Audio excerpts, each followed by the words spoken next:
Price the lord. ತಂದೆಯಾದ ದೇವರೇ, ನಿನ್ನ ಪರಿಶುದ್ಧ ನಾಮಕ್ಕೆ ಸ್ತೋತ್ರ ಉಂಟಾಗಲಿ. ಯೇಸು ಕ್ರಿಸ್ತನ ನಾಮದಲ್ಲಿ ನಾವೆಲ್ಲರೂ ಸೇರಿ ಬಂದಿದ್ದೇವೆ. ತಂದೆಯೇ, ನಿನ್ನ ಪವಿತ್ರ ಆತ್ಮನ ಮೂಲಕ ಈ ಸಮಯದಲ್ಲಿ ನಮ್ಮೆಲ್ಲರನ್ನು ನಡೆಸುವನಾಗಿರು, ಪ್ರೇರಣೆ ಕೊಡ್ತಾ ಇರು ಕರ್ತನೆ. ನೀನು ಮಾತನಾಡು, ನಿನ್ನ ವಾಕ್ಯಗಳನ್ನು ಸ್ಪಷ್ಟವಾಗಿ ತಿಳಿದುಕೊಳ್ಳಲಿಕ್ಕೆ, ಅರ್ಥ ಮಾಡಿಕೊಳ್ಳಲಿಕ್ಕೆ ಸಹಾಯ ಮಾಡು ಕರ್ತನೆ. ಆ ವಾಕ್ಯಗಳು ನಮ್ಮ ಹೃದಯದಲ್ಲಿ ಇರುವಂತೆ ನೀನು ಸಹಾಯ ಮಾಡು. ನಿನಗೆ ಸ್ತೋತ್ರ ಸ್ವಾಮಿ, ನಿನಗೆ ಸ್ತೋತ್ರ ಕರ್ತನೆ.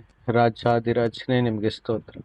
ಪರಿಶುದ್ಧನಾದ ತಂದೆಯೇ ನಿಮಗೆ ಸ್ತೋತ್ರಪ್ಪ. ನಮ್ಮ ಒಡೆಯನೇ, ನಮ್ಮ ಕರ್ತನೆ, ನಮ್ಮ ಪ್ರಭುವೇ, ನಮ್ಮ ರಕ್ಷಕನೇ, ನಮ್ಮ ತಂದೆಯೇ, ನಮ್ಮನ್ನು ಬಹಳವಾಗಿ ಪ್ರೀತಿಸುವ ಆತನೇ, ನಮ್ಮ ಒಳ್ಳೆಯ ಕುರುಬನೇ, ನಮ್ಮ ಒಳ್ಳೆಯ ಸ್ನೇಹಿತನೇ, ನಿತ್ಯ ಸಹಾಯಕನೇ, ನಿಮಗೆ ಸ್ತೋತ್ರ ಕರ್ತನೆ. ಜೀವ ಕೊಡುವ ರೊಟ್ಟಿಯೇ ನಿಮಗೆ ಸ್ತೋತ್ರ.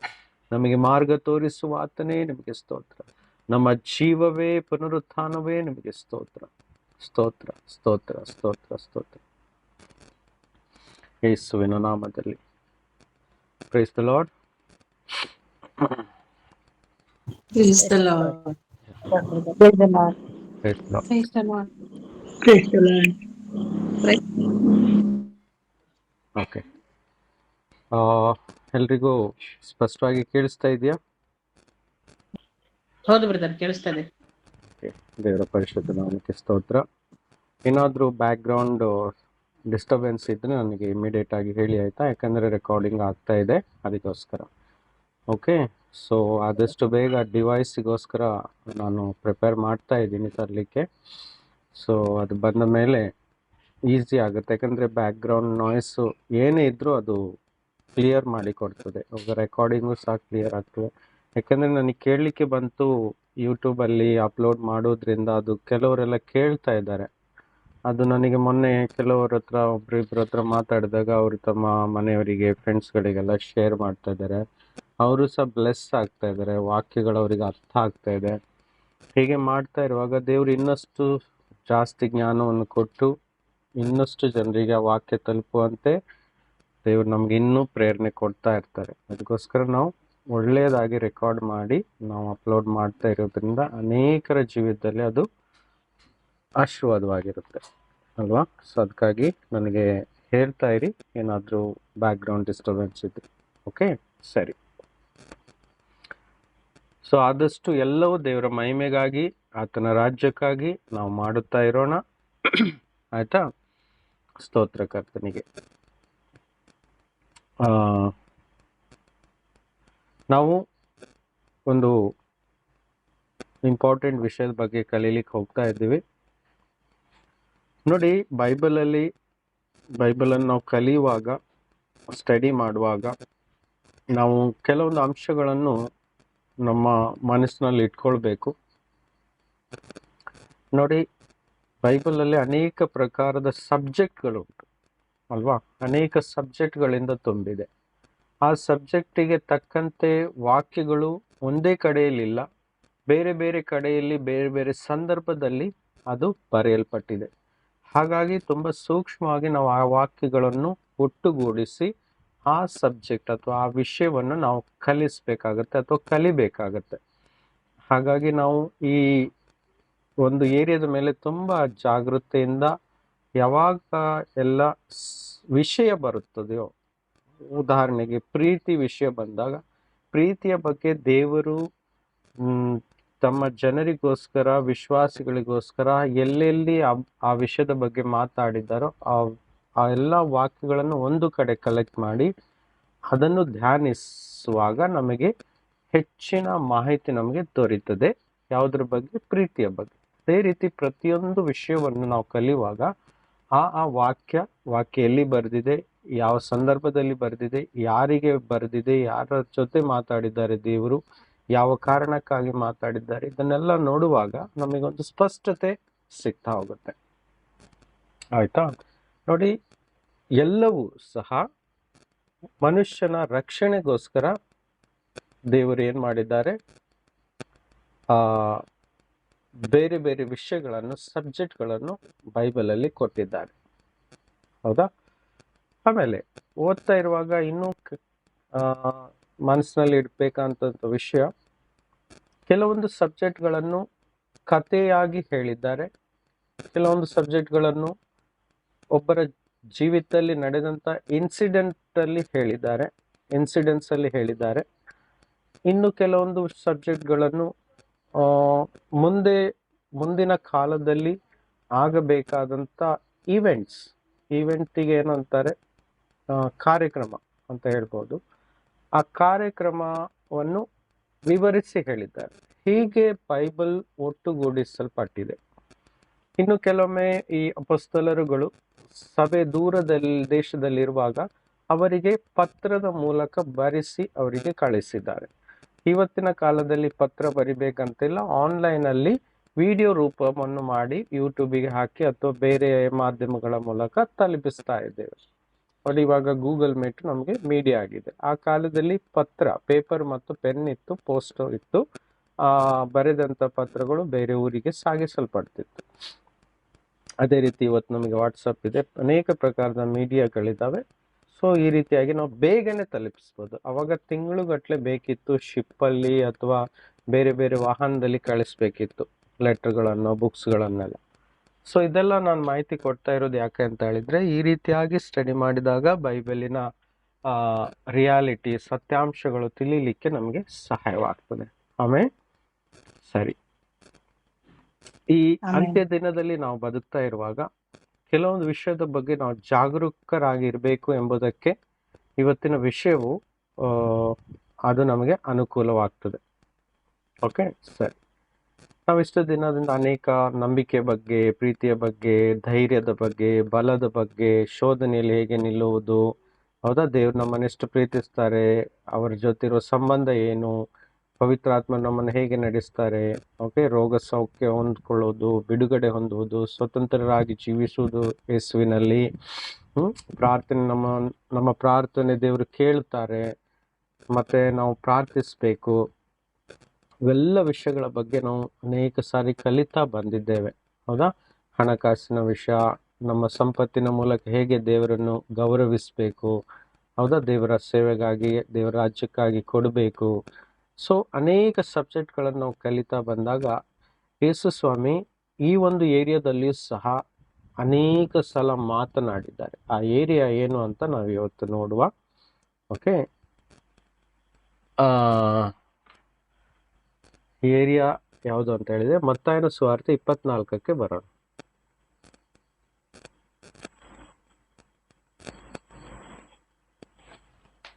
ಮತ್ತಾಯನ ಸುವಾರ್ತೆ 24.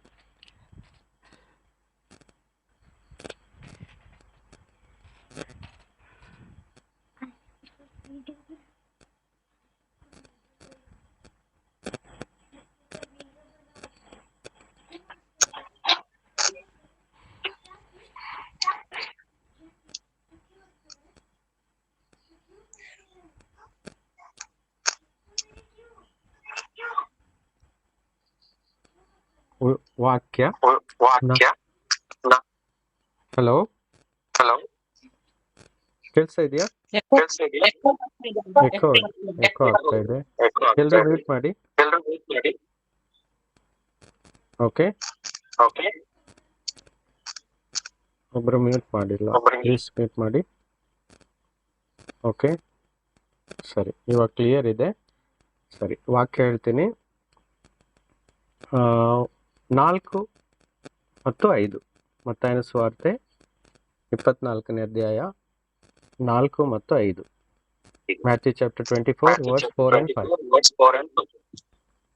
ಯಾರಾದರೂ ನಿಮ್ಮನ್ನು ಮೋಸಗೊಳಿಸಲು ನೋಡಿಕೊಳ್ಳಿರಿ, ಯಾಕಂದ್ರೆ ಅನೇಕರು ಬಂದು ನನ್ನ ಹೆಸರನ್ನು ಎತ್ತಿಕೊಂಡು ನಾನು ಕ್ರಿಸ್ತನು ಎಂದು ಹೇಳಿ ಎಷ್ಟೋ ಜನರನ್ನು ಮೋಸಗೊಳಿಸುವರು. ಓಕೆ, ದಯವಿಟ್ಟು ಮೊನೀಶ್ ಅನ್ನೋರು ಮ್ಯೂಟ್ ಮಾಡ್ತೀರಾ? Okay, thank you. ಅಂದರೆ ಅಲ್ಲಿ ಆನ್ ಆದಾಗ ರಿಪೀಟ್ ಆಗ್ತದೆ, ಎಕೋ ಹೊಡಿತಿದೆ. ಇವಾಗ ಸರಿಯಾಗಿದೆ, ಥ್ಯಾಂಕ್ ಯು. ಓಕೆ, ಸರಿ, ವಾಕ್ಯ ಪುನಃ ರಿಪೀಟ್ ಮಾಡುವ. Matthew 24 verse 4. ವಾಕ್ಯ ಹೀಗೆ ಹೇಳ್ತದೆ. ಓಕೆ, ಯಾರಾದ್ರೂ ಯೇಸು ಅವರಿಗೆ ಉತ್ತರವಾಗಿ ಹೀಗೆ ಹೇಳ್ತಾ ಇದ್ದಾರೆ, watch out that no one deceives you. ಯಾರಾದ್ರೂ ನಿಮ್ಮನ್ನು ಮೋಸಗೊಳಿಸಾರು ನೋಡಿಕೊಳ್ಳಿರಿ. ಏನು? ನಿಮ್ಮನ್ನು ಯಾರು ಸಹ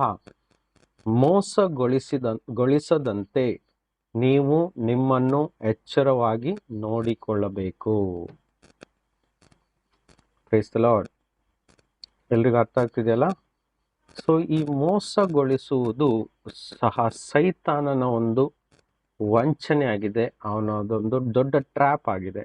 ನಾವು ಹೇಗೆ ಯೇಸು ಕ್ರಿಸ್ತನನ್ನು, ಆತನ ಸುವಾರ್ತೆಯನ್ನು, ಆತನ ಸತ್ಯವನ್ನು ಎಷ್ಟು ನಾವು ತಿಳಿತಾ ಹೋಗ್ತೀವೋ, ಅದೇ ರೀತಿಯಾಗಿ ಇನ್ನೊಂದು ಕಡೆಯಿಂದ ಆ ದುಷ್ಟ ಶಕ್ತಿಗಳು ಏನ್ ಮಾಡ್ತಾ ಇರ್ತವೆ, ನಾವು ಸತ್ಯವನ್ನು ತಿಳಿಯುವ ಹಾದಿಯಲ್ಲಿಯೇ ಸತ್ಯದೊಳಗೆ ಮಿಶ್ರಣವನ್ನು ಹಾಕಿ ನಮ್ಮನ್ನು ಮೋಸವೂ ಸಹ ಗೊಳಿಸ್ತಾ ಇರ್ತವೆ. ಹಾಗಾಗಿ ಈ 2000 ವರ್ಷಗಳಿಂದ ಈ ಭೂಲೋಕದಲ್ಲಿ ಅನೇಕ ಕ್ರೈಸ್ತರು ಸಹ ಮೋಸಕ್ಕೊಳಗಾಗ್ತಾ ಇದ್ದಾರೆ ಎಂಬುದರ ವಿಷಯವನ್ನು ನಾವು ಇವತ್ತು ಗಮನದಲ್ಲಿಟ್ಕೊಂಡು ಕಲಿಯೋರಾಗೋಣ. ಓಕೆ? ಯಾಕಂದ್ರೆ ನಾವು ಸತ್ಯವನ್ನು ತಿಳಿದ್ರೆ ಮಾತ್ರ ಸಾಲದು, ಸುಳ್ಳಿನಿಂದಲೂ ಮೋಸದಿಂದಲೂ ನಾವು ನಮ್ಮನ್ನು ಕಾಪಾಡಿಕೊಳ್ಬೇಕು. ವಿಷಯ ಅರ್ಥ ಆಗ್ತಿದೆಯಲ್ಲ?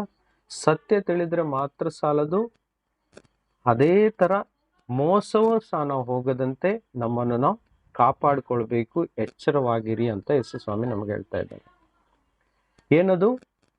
ನೀವು ನಿಮ್ಮನ್ನು ಮೋಸಗೊಳಿಸದಂತೆ ಕಾಪಾಡಿಕೊಳ್ಳಿರಿ. ಯಾಕೆ ಅಂತ ನೋಡಿದ್ರೆ 5ನೇ ವಾಕ್ಯನೂ ಸಹ ಓದ್ಕೊಳ್ಳೋಣ. ಅನೇಕರು ಬಂದು ನನ್ನ ಹೆಸರಿನಲ್ಲಿ, ಅಂದ್ರೆ ಯೇಸುವಿನ ಹೆಸರು ಎತ್ಕೊಂಡು ನಾನು ಕ್ರಿಸ್ತನವನು ಅಥವಾ ನಾನೇ ಕ್ರಿಸ್ತನು ಅಂತ ಹೇಳಿ ಎಷ್ಟೋ ಜನರನ್ನು ಮೋಸಗೊಳಿಸುತ್ತಾರೆ. ಅಂತ ಹೇಳಿದ್ರೆ ಕ್ರೈಸ್ತ ನಾಮವನ್ನು ಇಟ್ಕೊಂಡಂತ, ಅಂದ್ರೆ ಕ್ರೈಸ್ತರು ಅಥವಾ ಕ್ರಿಶ್ಚಿಯನ್ ಡಿನಾಮಿನೇಷನ್, ಕ್ರೈಸ್ತ ಸಭೆಗಳೇ, ಅನೇಕ ಸಭೆಗಳು ಇವತ್ತು ಮೋಸಗೊಂಡಂತ ಸಭೆಗಳಿದ್ದಾವೆ. ಕ್ರೈಸ್ತ ಜನರಿದ್ದಾರೆ.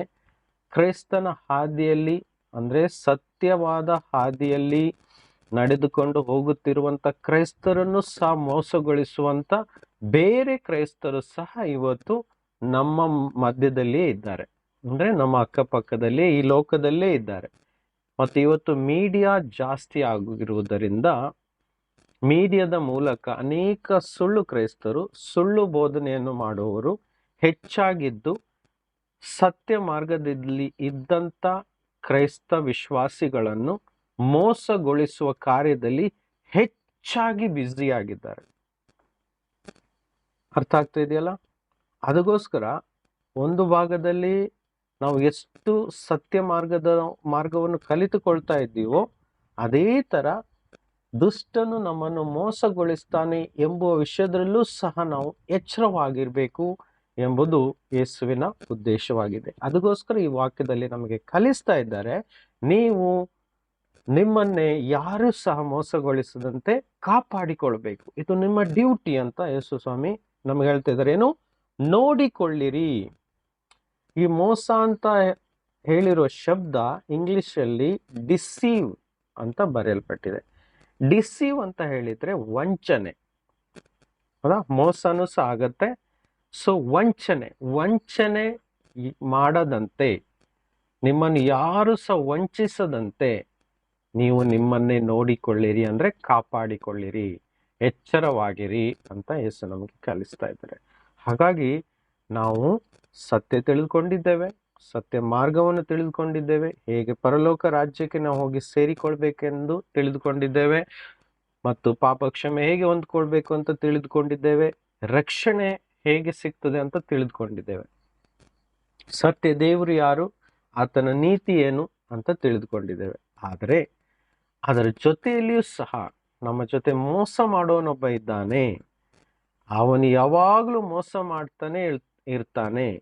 ಆತನು ಸುಳ್ಳುಗಾರನಾಗಿದ್ದಾನೆ, ಆತನು ಕೊಲೆಗಾರನಾಗಿದ್ದಾನೆ, ಆದಿಂದಲೂ ಆತನು ಕೊಲೆಗಾರನಾಗಿದ್ದಾನೆ. ಹಾಗಾಗಿ ಆತನು ವಂಚಿಸುವ ಒಬ್ಬನಾಗಿದ್ದಾನೆ ಅಂತ ಯೇಸು ಸ್ವಾಮಿ ನಮಗೆ ಮೊದಲೇ ಹೇಳಿದ್ದಾರೆ ಇಲ್ವಾ? ಹೇಳಿದ್ದಾರೆ. ಹಾಗಾಗಿ ದುಷ್ಟನ ವಂಚನೆಯಿಂದ ನಾವು ಕಾಪಾಡಿಕೊಳ್ಳುವುದು ಸಹ ಅಷ್ಟೇ ಮುಖ್ಯವಾಗಿದೆ. ಎಷ್ಟು ನಾವು ಸತ್ಯವನ್ನು ತಿಳಿದುಕೊಳ್ಳುವುದು ಮುಖ್ಯವಾಗಿದೆಯೋ ಅಷ್ಟೇ ದುಷ್ಟನ ವಂಚನೆಯಿಂದ ನಮ್ಮನ್ನು ಕಾಪಾಡಿಕೊಳ್ಳುವುದು ಸಹ ಅಷ್ಟೇ ಮುಖ್ಯವಾಗಿದೆ. ಇನ್ನೊಂದು ಮಾತು ಹೇಳ್ತೀನಿ. ಒಬ್ಬ ವ್ಯಕ್ತಿ ವಂಚಿಸಲ್ಪಟ್ಟಿದ್ದಾನೆ ಎಂಬುದು ಆ ವ್ಯಕ್ತಿಗೆ ತಿಳಿಯುವುದಿಲ್ಲ. ಇದಕ್ಕೆ ವಂಚನೆ ಅಂತ ಹೇಳೋದು. ಒಂದು ವೇಳೆ ನಮಗೆ ಮೋಸ ಯಾರು ಮಾಡಿದಿದ್ರೆ ನಮಗೆ ತಿಳಿತದೆ, ಆವಾಗ ನಾವು ಮೋಸದಿಂದ ದೂರ ಆಗ್ತೀವಿ. ನಮ್ಗೆ ಯಾರು ಹೇಳ್ಬೇಕಂತೇನೆ ಇಲ್ವಲ್ಲ. ಆದ್ರೆ ಈ ವಂಚನೆ ಹೇಗೆಪ್ಪ ಅಂತ ಹೇಳಿದ್ರೆ, ನಾವು ವಂಚಿಸಲ್ಪಟ್ಟಿದ್ದೇವೆ ಅಂತ ನಮಗೆ ಗೊತ್ತಿರಲ್ಲ. ಉದಾಹರಣೆಗೆ ನಾನು ನಿಮಗೆ ಹೇಳ್ತೀನಿ. ನಾನು ಚಿಕ್ಕಂದಿನಿಂದ ಕ್ರೈಸ್ತ ಒಂದು ಧರ್ಮದಲ್ಲಿ ಹುಟ್ಟಿ ಬಂದದವನು, ಕೆಥೋಲಿಕ ಕ್ರೈಸ್ತ ಧರ್ಮದಲ್ಲಿ. ಆದರೆ ಚಿಕ್ಕಂದಿನಿಂದ ನಾನು ವಿಗ್ರಹ ಆರಾಧನೆಗಳನ್ನು ಮಾಡ್ತಾ ಬರ್ತಾ ಇದ್ದೆ. ಅರ್ಥ ಆಗ್ತಿದೆಯಲ್ಲ. ಆದರೆ ಯಾವತ್ತು ನನಗೆ ಸತ್ಯವಾಕ್ಯ ತಿಳಿತದೋ, ಅಂದ್ರೆ ದೇವರು ಈ ವಿಗ್ರಹವನ್ನು ದ್ವೇಷಿಸ್ತಾರೆ, ಹೇಟ್ ಮಾಡ್ತಾರೆ. ವಿಗ್ರಹ ಆರಾಧನೆ ದೇವರಿಗೆ ಇಷ್ಟನೇ ಇಲ್ಲ. ವಿಗ್ರಹ ಆರಾಧನೆ ಮಾಡಿದವರ ಮೇಲೆ ಶಾಪ ಬರ್ತದೆ ಅಂತ ದೇವರು ಹಳೆ ಒಡಂಬಡಿಕೆಯಲ್ಲಿ ಹೇಳಿದ್ದಾರೆ. ಹೊಸ ಒಡಂಬಡಿಕೆಯಲ್ಲಿ ಹೇಳಿದ್ದಾರೆ ವಿಗ್ರಹ ಆರಾಧನೆ ಮಾಡಿದವರೆಲ್ಲರೂ ನರಕದ ಬೆಂಕಿಗೆ ಹೋಗ್ತಾರೆ ಅಂತ. ಆ ವಾಕ್ಯಗಳು ತಿಳಿದ ನಂತರ ನಾನು ಎಲ್ಲ ವಿಗ್ರಹವನ್ನು ದೂರ ಮಾಡಿದೆ. ಅನೇಕ ವರ್ಷದಿಂದ ವಿಗ್ರಹವಿಲ್ಲದೆ ದೇವರನ್ನು ಸತ್ಯದಿಂದಲೂ ಆತ್ಮದಿಂದಲೂ ಆರಾಧಿಸ್ತಾ ಪ್ರಾರ್ಥಿಸ್ತಾ ಬರ್ತಾ ಇದ್ದೀನಿ. ಸೊ ಅರ್ಥ ಆಗ್ತಿದೆಯಲ್ಲ. ಸೊ ಹಾಗಾಗಿ ನಾವು ಇವತ್ತು ಈ ವಂಚನೆಯಿಂದ ಹೇಗೆ ಕಾಪಾಡಿಕೊಳ್ಬೇಕು ಅನ್ನೋದನ್ನ ನಾವು ಕಲಿಬೇಕು. ಆ ಕಾಲದಲ್ಲಿ ನನಗೆ ಕ್ರೈಸ್ತ ಧರ್ಮದಲ್ಲಿ ಇದ್ದು ವಿಗ್ರಹಾರಾಧನೆ ಮಾಡ್ತಿದ್ರು ನನಗೆ ಅದು ವಂಚನೆ ಅಂತ ಗೊತ್ತಿರಲಿಲ್ಲ. ನಾನು ತಿಳ್ಕೊಂಡಿದ್ದೆ ನಾನು ಕ್ರೈಸ್ತನು, ನಾನು ಕ್ರೈಸ್ತ ಧರ್ಮ ಸರಿಯಾಗಿದೆ, ನಾನು ಹೋಗ್ತಾ ಇರೋ ದಾರಿ ಸರಿಯಾಗಿದೆ, ನನಗೆ ನಿತ್ಯ ಜೀವ ಉಂಟು ಎಂಬುದು ಕಲಿಸಿದ್ರು. ಯಾಕಂದ್ರೆ ನಮಗೆ ಚಿಕ್ಕ ವಯಸ್ಸಿನಲ್ಲಿ ಶಾಲೆಗೆ ಹೋಗ್ತಿರುವಾಗಲೇ ಸಂಡೇ ಸ್ಕೂಲ್ಸ್ ಎಲ್ಲ ಇರ್ತಿತ್ತು. ಅನೇಕ ಪುಸ್ತಕಗಳು ಇರ್ತಿತ್ತು ಸಂಡೇ ಸ್ಕೂಲಲ್ಲಿ. ಅದನ್ನೆಲ್ಲ ಬಾಯಾಟ ಮಾಡಬೇಕಿತ್ತು. ವಾಕ್ಯಗಳಿಗಿಂತ ಹೆಚ್ಚಾಗಿ ಫಾದರ್ಗಳು ಬರೆದಿರುವಂತ ಪ್ರಾರ್ಥನೆಗಳನ್ನು, ಕೆಲವೊಂದು ಪ್ರಾರ್ಥನೆಗಳನ್ನು ಬಾಯಾಟ ಮಾಡಬೇಕಿತ್ತು. ಹಾಗಾಗಿ ನಾನು ಆ ಸಮಯದಲ್ಲಿ ವಂಚಿಸಲ್ಪಟ್ಟಿದ್ದೇನೆ ಅಂತ ನನಗೆ ತಿಳಿದಿರಲಿಲ್ಲ. ಇದಕ್ಕೆ ವಂಚನೆ ಅಂತ ಹೇಳೋದು. ಅರ್ಥ ಆಗ್ತಿದೆಯಲ್ಲ. ಇವತ್ತು ಅನೇಕ ಕ್ರೈಸ್ತರು ಸುಳ್ಳು ಬೋಧನೆಯಲ್ಲಿ ವಂಚಿಸಲ್ಪಟ್ಟಿದ್ದಾರೆ. ಈ ವಿಷಯ ಅವರಿಗೆ ಗೊತ್ತಾಗದೆ ಇರುವುದೇ ದೊಡ್ಡ ವಂಚನೆಯಾಗಿದೆ.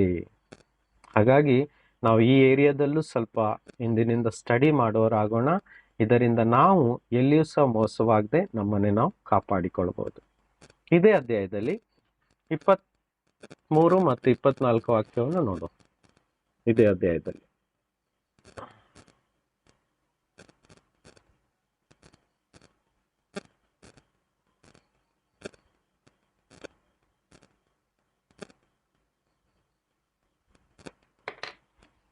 ಇದೇ ಅಧ್ಯಾಯ ವಾಕ್ಯ 23, 24 ಓದುವ.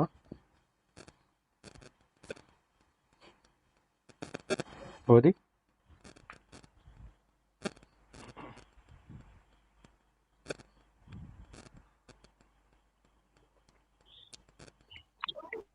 ಆಗ ಯಾರಾದರೂ ನಿಮಗೆ ಈಗೋ ಕ್ರಿಸ್ತನು ಇಲ್ಲಿದ್ದಾನೆ ಆಗೋ ಅಲ್ಲಿದ್ದಾನೆಂದು ಹೇಳಿದರೆ ನಂಬಬೇಡಿರಿ. ಸುಳ್ಳು ಕ್ರಿಸ್ತರು ಸುಳ್ಳು ಪ್ರವಾದಿಗಳು ಎದ್ದು ಸಾಧ್ಯವಾದರೆ ದೇವರಾದುಕೊಂಡವರನ್ನು ಸಹ ಮೋಸಗೊಳಿಸುವುದಕ್ಕೋಸ್ಕರ ದೊಡ್ಡ ದೊಡ್ಡ ಸೂಚಕ ಕಾರ್ಯಗಳನ್ನು ಅದ್ಭುತ ಕಾರ್ಯಗಳನ್ನು ಮಾಡಿ ತೋರಿಸುವರು. ಓಕೆ, ನೋಡಿ, ಈಗೋ ಕ್ರಿಸ್ತನು ಇಲ್ಲಿದ್ದಾನೆ ಹಾಗೂ ಅಲ್ಲಿದ್ದಾನೆ ಎಂದು ಹೇಳಿದರೆ ನಂಬಬೇಡಿರಿ. ನೋಡಿ, ಎಲ್ಲ ವಿಷಯಗಳನ್ನು ಇವತ್ತು ನಾವು ನಂಬಾರ್ದು. ಹೆಚ್ಚಾಗಿ ಮೀಡಿಯಾ ಜಾಸ್ತಿ ಆಗಿರುವುದಕ್ಕೋಸ್ಕರ ಇವತ್ತು ಅನೇಕ ಸುದ್ದಿಗಳು, ಕ್ರೈಸ್ತವರ ವಿಷಯದಲ್ಲೇ ನಾನು ಹೇಳ್ತಾ ಇರೋದು, ಅನೇಕ ಪ್ರಸಂಗಗಳು, ಬೋಧನೆಗಳು ಲೋಕವೆಲ್ಲ ತುಂಬಿಕೊಂಡಿದೆ. ಸಾವಿರಾರು ವಿಷಯಗಳು ತುಂಬಿಕೊಂಡಿದೆ. ಹಾಗಾಗಿ ಎಲ್ಲವನ್ನು ನಂಬಬೇಡಿರಿ ಅಂತ ಯೇಸು ಸ್ವಾಮಿ ಹೇಳ್ತಾ ಇದ್ದಾರೆ. ಓಕೆ, ನ್ಯೂಸಲ್ಲಿ ಅನೇಕ ವಿಷಯ ಬರ್ತದೆ ಕ್ರೈಸ್ತರ ಬಗ್ಗೆ, ಹೌದಾ?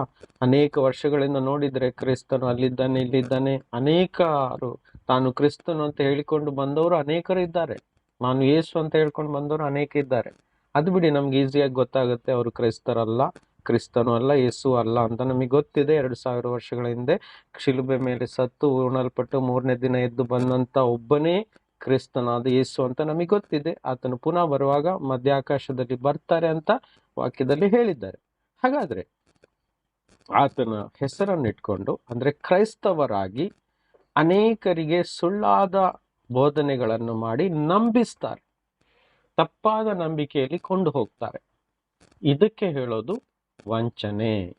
ಅದಕ್ಕೋಸ್ಕರ ಇಲ್ಲಿ ಯೇಸು ಹೇಳ್ತದೆ, ಎಲ್ಲವನ್ನು ನಂಬಬೇಡಿ. ಅವ್ರು ಏನೇನೆಲ್ಲ ಹೇಳ್ತಾರೆ ಅದನ್ನೆಲ್ಲ ನೀವು ನಂಬಬೇಡಿರಿ. ಅಂಡರ್ಲೈನ್ ಮಾಡ್ಕೊಳ್ಳಿ, ಎಲ್ಲವನ್ನು ನಂಬಾರ್ದು. ನಾವು ಯಾವುದನ್ನು ನಂಬಬೇಕು? ಏನು ಬರೆದಿದೆಯೋ, ವಾಕ್ಯದಲ್ಲಿ ಏನು ಬರೆಯಲ್ಪಟ್ಟಿದೆಯೋ ಅದನ್ನ ಮಾತ್ರ ನಾವು ನಂಬಬೇಕು. ಅರ್ಥ ಆಗ್ತಾ ಇದೆಯಾ? ಮೆಕ್ಕದೋನಿಯ ಸಭೆ ಹೀಗೆ ಇತ್ತು. ಅವರು ಪೌಲನನ್ನು ಸಹ ಟೆಸ್ಟ್ ಮಾಡ್ತಾರೆ. ಆತನು ಹೇಳಿದ ಸುವಾರ್ತೆ ಮಾತುಗಳು ವಾಕ್ಯದಲ್ಲಿ ಬರೆದಿದೆಯೋ ಇಲ್ಲ ಅಂತ ಅವರು ಚೆಕ್ ಮಾಡಿ ನೋಡ್ತಾರೆ.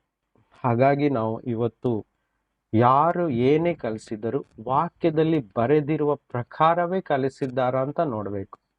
ಅದು ಸಹ ವಾಕ್ಯದ ಮಧ್ಯಭಾಗದಿಂದ ಎತ್ಕೊಂಡು ಏನಾದ್ರು ಕಲಿಸ್ಬೋದು, ಅದನ್ನು ಸಹ ನಾವು ನಂಬಬಾರದು. ಯಾಕಂದ್ರೆ ಆ ವಾಕ್ಯದಲ್ಲಿ ಹೇಳಿರುವ ಕಥೆಯಲ್ಲಿ ಸಂದರ್ಭ ಯಾಕಾಗಿ, ಯಾತಕ್ಕಾಗಿ, ಯಾರ ಜೊತೆ ಏನನ್ನ ಹೇಳಿದ್ದಾರೆ ಎಂಬುದನ್ನು ತಿಳಿದುಕೊಂಡು ಆ ವಾಕ್ಯವನ್ನು ಅರ್ಥ ಮಾಡಿಕೊಳ್ಳುವಷ್ಟು ಜ್ಞಾನರನ್ನು ನಾವು ಆಗ್ಬೇಕು. ಆಮೇಲೆ ದೇವರು ಕೃಪೆ ನಮ್ಮ ಮೇಲಿದೆ. ಯಾವಾಗೆಲ್ಲ ದೇವರು ಸತ್ಯದ ಒಂದು ಜುಂಡಿಗೆ ಅಂದ್ರೆ ಸತ್ಯದ ಒಂದು ಗ್ರೂಪ್ ಅಲ್ಲಿ ನಮಗೆ ಸೇರಿಸ್ತಾರೋ, ಉದಾಹರಣೆಗೆ ನಾವೇ ಒಂದು ಗ್ರೂಪ್ ಆಗಿದ್ದೇವೆ ಅಲ್ವಾ, ಇದು ಕ್ರಿಸ್ತನ ಸಭೆ. ಎಲ್ರು ನಂಬ್ತೀರಾ ಇದು ಕ್ರಿಸ್ತನ ಸಭೆ? ಯೇಸು ಕ್ರಿಸ್ತನನ್ನು ನಮ್ಮ ಸ್ವಂತ ರಕ್ಷಕನು, ಈತನೇ ಕ್ರೈಸ್ತನು ಅಂತ ನಂಬಿದವರು ಎಲ್ಲರೂ ಕ್ರಿಸ್ತನ ಮಕ್ಕಳಾಗಿದ್ದಾರೆ, ವಿಶ್ವಾಸಿಗಳಾಗಿದ್ದಾರೆ. ಅವರೇ ಯೇಸು ಕ್ರಿಸ್ತನ ಸಭೆಯಾಗಿದೆ. ವಿ ಆರ್ ಚರ್ಚ್, ಇಂಗ್ಲಿಷ್ ಅಲ್ಲಿ ಹೇಳಿದ್ದಾರೆ ನಾವೇ ಚರ್ಚ್. ಚರ್ಚ್ ಅಂದ್ರೆ ಬಿಲ್ಡಿಂಗ್ ಅಲ್ಲ ಅಂತ ನಾನು ಮೊದಲೇ ಹೇಳಿದ್ದೀನಿ. Okay, church is not a building. Church is a chosen people of God who believes in Jesus Christ. ಅರ್ಥ ಆಗ್ತಿದ್ಯಾ? ಯಾರ್ಯಾರು ಯೇಸು ಕ್ರಿಸ್ತನನ್ನು ನಂಬ್ತಾರೋ ಅವರೇ ಯೇಸು ಕ್ರಿಸ್ತನ ವಿಶ್ವಾಸಿಗಳು ಅಥವಾ ಸಭೆ. Okay, clear? ಹಾಗಾದ್ರೆ ನಾವು ಇವತ್ತೆಷ್ಟು ಜಾಗರೂಕತೆಯಿಂದ ಇರಬೇಕು ಅಂತ ಹೇಳಿದ್ರೆ, ಮುಂದಿನ ಮಾತಲ್ಲಿ ಹೇಳ್ತಾರೆ 24ನೇ ವಾಕ್ಯ, ಸುಳ್ಳು ಕ್ರಿಸ್ತರು, ಸುಳ್ಳು ಪ್ರವಾದಿಗಳು ಎದ್ದು ಸಾಧ್ಯವಾದರೆ ದೇವರಾದುಕೊಂಡವರನ್ನು ಸಹ ಮೋಸಗೊಳಿಸ್ತಾರೆ. ಸುಳ್ಳು ಕ್ರಿಸ್ತರು ಅಂತ ಹೇಳಿದ್ರೆ ಮುಂದಿನ ವಾಕ್ಯದಲ್ಲಿ ನಾನು ನಿಮ್ಗೆ ಹೇಳ್ತೀನಿ. ಮತ್ತು ಸುಳ್ಳು ಪ್ರವಾದಿಗಳು ಅಂತ ಹೇಳಿದ್ರೆ ತಪ್ಪಾದ ಪ್ರವಾದನೆಯನ್ನು ಮಾಡ್ತಾರೆ, ತಪ್ಪಾದ ಪ್ರಸಂಗವನ್ನು ಮಾಡ್ತಾರೆ, ಸುಳ್ಳಾಗಿ ಪ್ರವಾದನೆಗಳನ್ನು ಮಾಡ್ತಾರೆ. ಹಾಗೆ ಆಗತ್ತೆ, ಹೀಗೆ ಆಗತ್ತೆ, ಹೀಗೀಗೆ ವಾಕ್ಯ ಹೇಳಿದೆ ಅಂತ ವಾಕ್ಯವನ್ನು ತಿರುಗಿಸಿ ಅಂದ್ರೆ ಟ್ವಿಸ್ಟ್ ಮಾಡಿ ತಪ್ಪಾದ ರೀತಿಯಲ್ಲಿ ಬೋಧಿಸುವುದಕ್ಕೆ ಪ್ರವಾದನೆ ಅಂತ ಹೇಳ್ತಾರೆ. ಆಯ್ತಾ? ಮತ್ತು ಸುಳ್ಳು ಕ್ರಿಸ್ತನು ಅಂತ ಹೇಳಿದ್ರೆ ಕ್ರಿಸ್ತನ ವಾಕ್ಯಕ್ಕೆ ವಿರೋಧವಾಗಿ ಹೇಳುವವನೇ ಸುಳ್ಳು ಕ್ರಿಸ್ತನು. ಅರ್ಥ ಆಗ್ತಿದ್ಯಾ? ಇವರೆಲ್ಲ ಅನೇಕರು ಬಂದು ಯಾರನ್ನ ಮೋಸಗೊಳಿಸ್ತಾರೆ? ದೇವರಾದುಕೊಂಡವರನ್ನು. ಇದು ಯಾರು ದೇವರಾದುಕೊಂಡವರು? ಯೇಸುವನ್ನು ನಂಬಿ ಅನೇಕ ಸಮಯದಿಂದ ಯೇಸುವಿನ ವಾಕ್ಯದಲ್ಲಿ ನೆಲೆ ನಿಂತು ಯೇಸುವನ್ನು ಹಿಂಬಾಲಿಸುವಂತ ಜನರಾಗಿದ್ದಾರೆ ದೇವರು ಆದುಕೊಂಡವರು. ಇವರನ್ನು ಮೋಸಗೊಳಿಸ್ಲಿಕ್ಕೆ ಅನೇಕರು ಈ ಲೋಕದಲ್ಲಿ ಇವತ್ತು ಬೇಕಾದಷ್ಟು ಎದ್ದು ನಿಂತ್ಕೊಂಡಿದ್ದಾರೆ. ನಾನೊಂದು ನಮ್ಮ ಮಧ್ಯದಲ್ಲಿರುವ ಸಿಸ್ಟರ್ ಉದಾಹರಣೆ ಕೊಡ್ತೀನಿ. ನಮ್ಮ ಮೇರಿ ಸಿಸ್ಟರ್ ಬಗ್ಗೆ ನನಗೆ ನೆನಪು ಬಂತು. ಅನೇಕ ವರ್ಷಗಳಿಂದ, ಐ ಥಿಂಕ್ 5 ವರ್ಷಗಳ ಮೇಲಾಯ್ತು ಅಂತ ಅನ್ಸುತ್ತೆ. ಅವರಿಗೆ ಒಂದು ಆಫ್ರಿಕಾದಿಂದ ಕಾಲ್ ಮಾಡಿ, ಯಾರೋ ಒಬ್ರು ಪ್ರವಾದಿ ಅಂತೆ ಕಾಲ್ ಮಾಡಿ ಅವರಿಗೆ ಮಾತಾಡಿಸಿ ಕನೆಕ್ಟ್ ಆಗಿ ಅವರಿಗೆ ಎಷ್ಟೋ $1 ಕೇಳಿದ್ರು. ಇಷ್ಟು ನೀವು ನನಗೆ ಕಳಿಸ್ಕೊಡಿ. ಮೇರಿ ಸಿಸ್ಟರ್ ಕೇಳ್ತಾ ಇದ್ದೀರಾ? $500. $500 ಯಾತಕ್ಕಾಗಿ? ಯಾಕೆ ಕೇಳಿದ್ರು? ಅವರು ದೇವರ ವಾಕ್ಯವನ್ನು ಹೇಳ್ಕೊಡ್ತೀನಿ, ಮತ್ತೆ ನಾನೊಂದು ಎಣ್ಣೆ ಕಳಿಸ್ತೀನಿ, ಆ ಎಣ್ಣೆ ನೀವು ಹಚ್ಚಿದ್ರೆ ನೀವು ಏನು ಮಾಡಿದ್ರು ಅದು ಸಕ್ಸಸ್ ಆಗುತ್ತೆ. ಓಕೆ, ಸಾಕು, ಥ್ಯಾಂಕ್ ಯು. ನೀವೇ ಲೈವ್ ಆಗಿ ಕೇಳಿದ್ದೀರಿ ಅಲ್ವಾ? ಇಂಥ ಥರದ ಅನೇಕ ಸಂಗತಿಗಳು ಇವತ್ತು ಲೋಕದಲ್ಲಿ ತುಂಬಿಕೊಂಡಿದೆ. ನೂರಾರು ವಿಷಯಗಳು ಕೇಳ್ಬೋದು. ಅದನ್ನು ಕೇಳದೆ ಇದ್ರೆ ಚಂದ. ಅದಕ್ಕೋಸ್ಕರ ಅದ್ರ ಬಗ್ಗೆ ಜಾಸ್ತಿ ಬಿಡಿಸಿ ನಾನು ಹೇಳಲ್ಲ ಉದಾಹರಣೆಗಳನ್ನು. ಅದು ಒಂಥರ ವ್ಯಂಗ್ಯವಾಗಿದೆ, ಅಸಹ್ಯ ಅನ್ಸುತ್ತೆ. ಇವಾಗ ಇದೇ ಒಂದು ಚಿಕ್ಕ ಉದಾಹರಣೆ ನೋಡಿ. ಎಣ್ಣೆ ಮಾರುವ ಬಿಸ್ನೆಸ್ ಇದು. ಏನು? ಎಣ್ಣೆಯನ್ನು ಮಾರುವಂತ ಬಿಸ್ನೆಸ್. ಇದೇ ಸುಳ್ಳು ಕ್ರೈಸ್ತರು. ಓಕೆ, ವಾಕ್ಯದಲ್ಲಿ ಒಂದು ಕಡೆ ಬರೆಯಲ್ಪಟ್ಟಿದೆ, ಎಣ್ಣೆ ಹಚ್ಚಿ ಪ್ರಾರ್ಥನೆ ಮಾಡಿದರು. ಎಣ್ಣೆಯನ್ನು ಸೇಲ್ ಮಾಡಿದ್ದು ಎಲ್ಲಿಯಾದ್ರೂ ಬೈಬಲಲ್ಲಿ ಉಂಟಾ?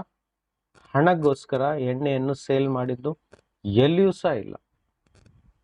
ಕರೆಕ್ಟ್ ಅಲ್ವಾ?